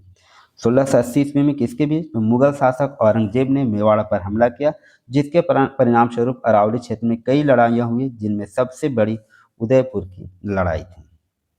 नेक्स्ट जो हम लोगों का टॉपिक है, मुगल कालीन विविध से संबंधित कौन कौन से प्रश्न पूछे गए ये हम लोग देखेंगे। सेक्रेटेरिएट असिस्टेंट 2012 में पूछा है, अंतिम मुगल शासक कौन था? तो अंतिम मुगल शासक का बात करें तो ये था बहादुर शाह जफर। मुगल वंश का अंतिम शासक बहादुर शाह जफर या फिर बहादुर शाह द्वितीय भी इसको बोलते हैं। इनका राज्याभिषेक जो हुआ था 29 सितंबर 1837 को लाल किले में हुआ था। 1857 के विद्रोही सैनिकों द्वारा इसे शहंशाह ए हिंदुस्तान, भारत का सम्राट कहा गया था। नेक्स्ट देखिए, स्टेनोग्राफर एग्जाम में पूछा गया है, मुगल साम्राज्य का अंतिम शासक, फिर से वही रिपीट क्वेश्चन, बहादुर शाह जफर हो जाएगा। नेक्स्ट देखिए, जेपीएससी मेंस में पूछा गया, दारा शिकोह निम्नलिखित में से किस पुस्तक का लेखक था? पुस्तक के नाम है शकीनत उल औलिया, मजमा उल बहरैन, और ये इसका करेक्ट आंसर है उपयुक्त सभी के लेखक थे दारा शिकोह। दारा शिकोह मुगल बादशाह शाहजहां का सबसे बड़ा पुत्र है। उन्होंने पादशाहजादा ये बुजुर्ग मर्तबा उच्च जात श्रेणी का राजकुमार की उपाधि दी गई थी। वह कला और दर्शन के एक महान संरक्षक थे। उन्होंने योग वशिष्ठ और भगवत गीता का फारसी में अनुवाद भी किया। उनकी कुछ महत्वपूर्ण साहित्यिक रचनाएं इस प्रकार है: सफीनतुल औलिया, शकीनतुल औलिया, मजमाउल बहरीन, दो महासागरों का मिलन, जिसका मतलब होता है रिसाला ए हकनुमा, तरीकतुल हकीक। तो गीता का भी फारसी में अनुवाद कराने का श्रेय जाता है दाराशी को। नेक्स्ट देखिए, जेपीएससी पीटी 2024 में पूछा, मुगल काल के दौरान, पिछले शासनकाल के दौरान ढाले गए सिक्के को कहा जाता था। तो क्या कहा जाता था? चार ऑप्शन है, चारों में कोई करेक्ट नहीं है। 1526 में भारतीय उपमहाद्वीप में मुगल साम्राज्य का संस्थापक था कौन? बाबर। बाबर के पहले सिक्के अफगानिस्तान में ढाले गए थे, जिन्हें लगभग 1523 ईसा पूर्व 1523 ईस्वी मिथिकल या अशरफी के नाम से जाना जाता था। उनके चांदी या सिक्कों को शाहरुखी के सिक्कों के रूप में जाना जाता था। किस सिक्के में जाना जाता था? शाहरुखी के सिक्कों के रूप में जाना जाता था, जो कि कोई भी ऑप्शन करेक्ट नहीं था।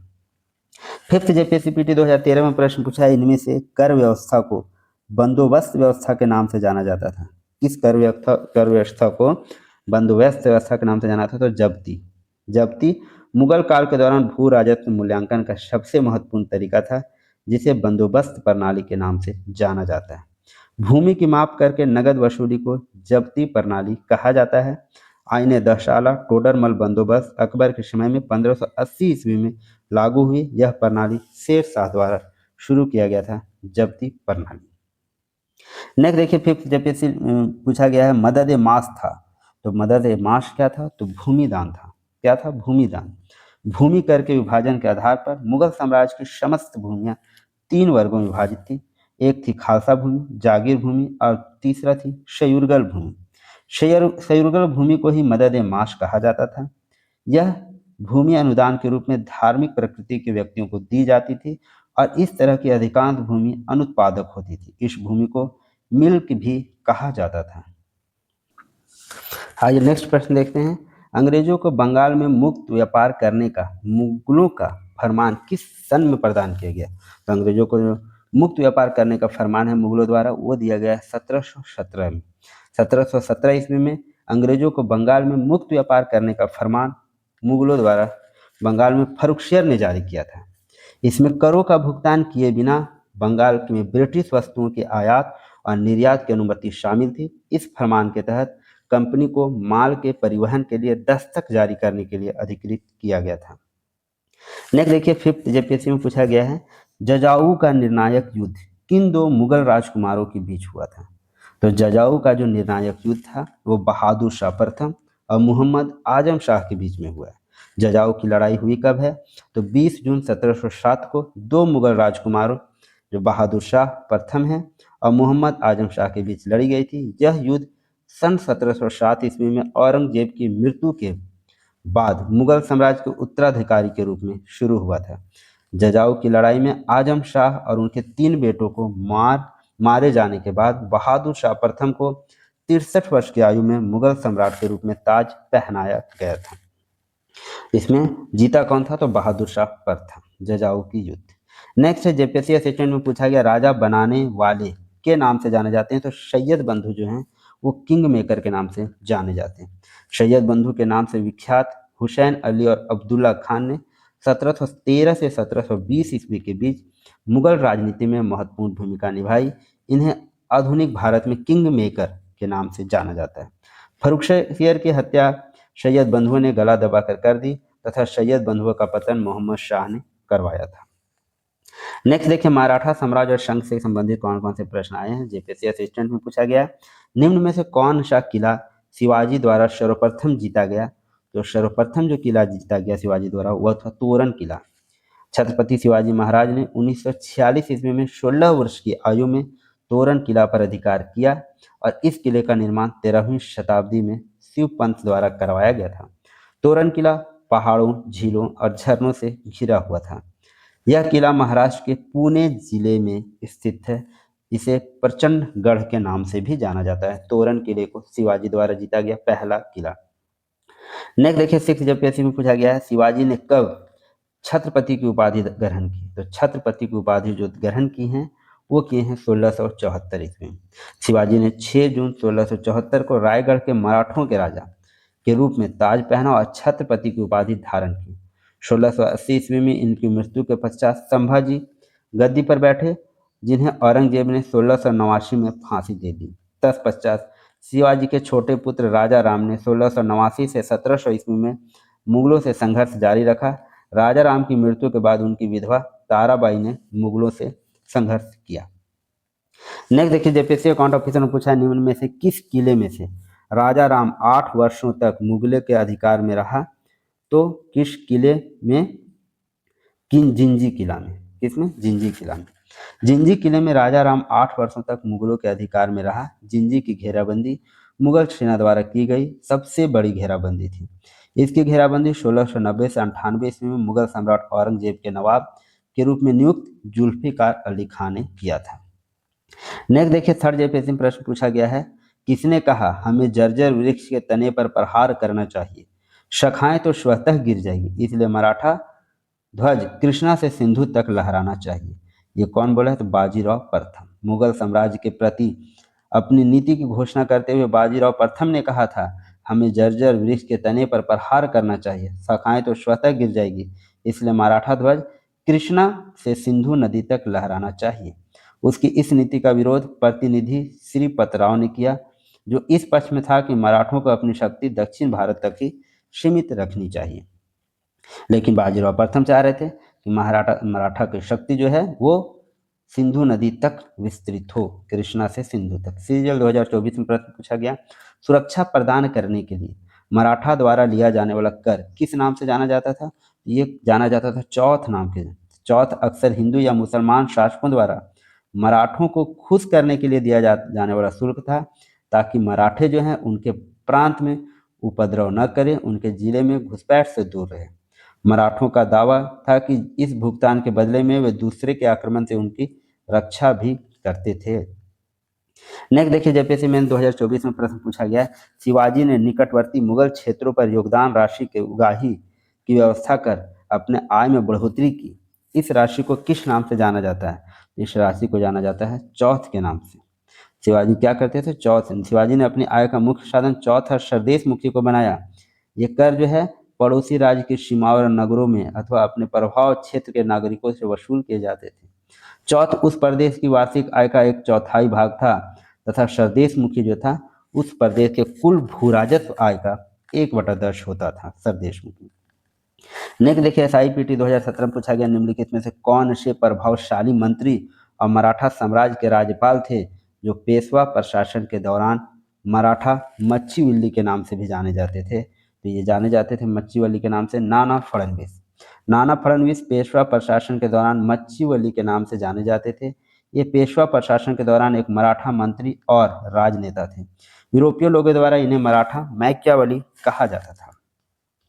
नेक्स्ट देखिए, पूछा गया है SIPT 2017 में 17 मई 1782 ईस्वी को सलबाई की संधि पर हस्ताक्षर किए गए।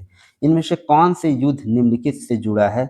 सलबाई की संधि से जो जुड़ा हुआ युद्ध है वो कौन है? पहला एंग्लो मराठा युद्ध के बाद हुआ है कौन? सलबाई की संधि। इसका डिस्क्रिप्शन देख लेते हैं। प्रथम आंग्ल मराठा युद्ध 1775 से 82 मराठा रघुनाथ राव और ब्रिटिश सरकार वारेन हेस्टिंग के बीच हुआ, जो सलबाई की संधि 1782 के साथ खत्म हो गया था। और द्वितीय आंग्ल मराठा युद्ध जो है 1803 से 1805 तक चला है और ये चला है भोंसले और सिंधिया की पराजय हुई। इसमें क्या हुआ? भोंसले एवं सिंधिया की पराजय हुई। अंग्रेजों से 2 पृथक संधियां करनी पड़ी थी द्वितीय आंग्ल मराठा युद्ध में। तृतीय आंग्ल मराठा युद्ध की बात करें तो 1817 से 18 के बीच में हुआ। इस युद्ध के बाद मराठा शक्ति और पेशवा के वंशानुगत पद को समाप्त कर दिया गया था तृतीय आंग्ल मराठा युद्ध के बाद। नेक्स्ट प्रश्न देखते हैं। नेक्स्ट प्रश्न पूछा गया जेपीएससी असिस्टेंट में कि पानीपत का तीसरा युद्ध कब हुआ था? तो पानीपत का जो तीसरा युद्ध है वो हुआ है 1761 ईस्वी में। पानीपत का तीसरा युद्ध अहमद शाह अब्दाली और मराठा सेनापति सदाशिव राव भाव के बीच हुआ है, जो 14 जनवरी 1761 को वर्तमान पानीपत हरियाणा के मैदान में हुआ है। और इस युद्ध में गार्दी सेना के प्रमुख इब्राहिम खां गार्दी ने मराठों का साथ दिया तथा दोआब के अफगान रोहिला और अवध के नवाब शुजाउद्दौला ने अहमद शाह अब्दाली का साथ दिया। इसका परिणाम यह हुआ कि अहमद शाह अब्दाली के हाथों सतलज नदी के उत्तर में पंजाब पर मराठों का आधिपत्य जो है वो समाप्त हो गया। तो ये थे मध्यकालीन भारतीय इतिहास से झारखंड के विभिन्न एग्जाम में पूछे गए प्रश्न, साथ ही उसका डिस्क्रिप्शन हम लोगों ने देखा। अब हम लोग नेक्स्ट डे आधुनिक भारत से संबंधित कौन कौन से प्रश्न आए वो देखेंगे। अगर आपको सेशन अच्छा लग रहा है, वीडियो पसंद आ रही है, तो चैनल को लाइक करें, सब्सक्राइब करें और दोस्तों तक जरूर शेयर करें। धन्यवाद।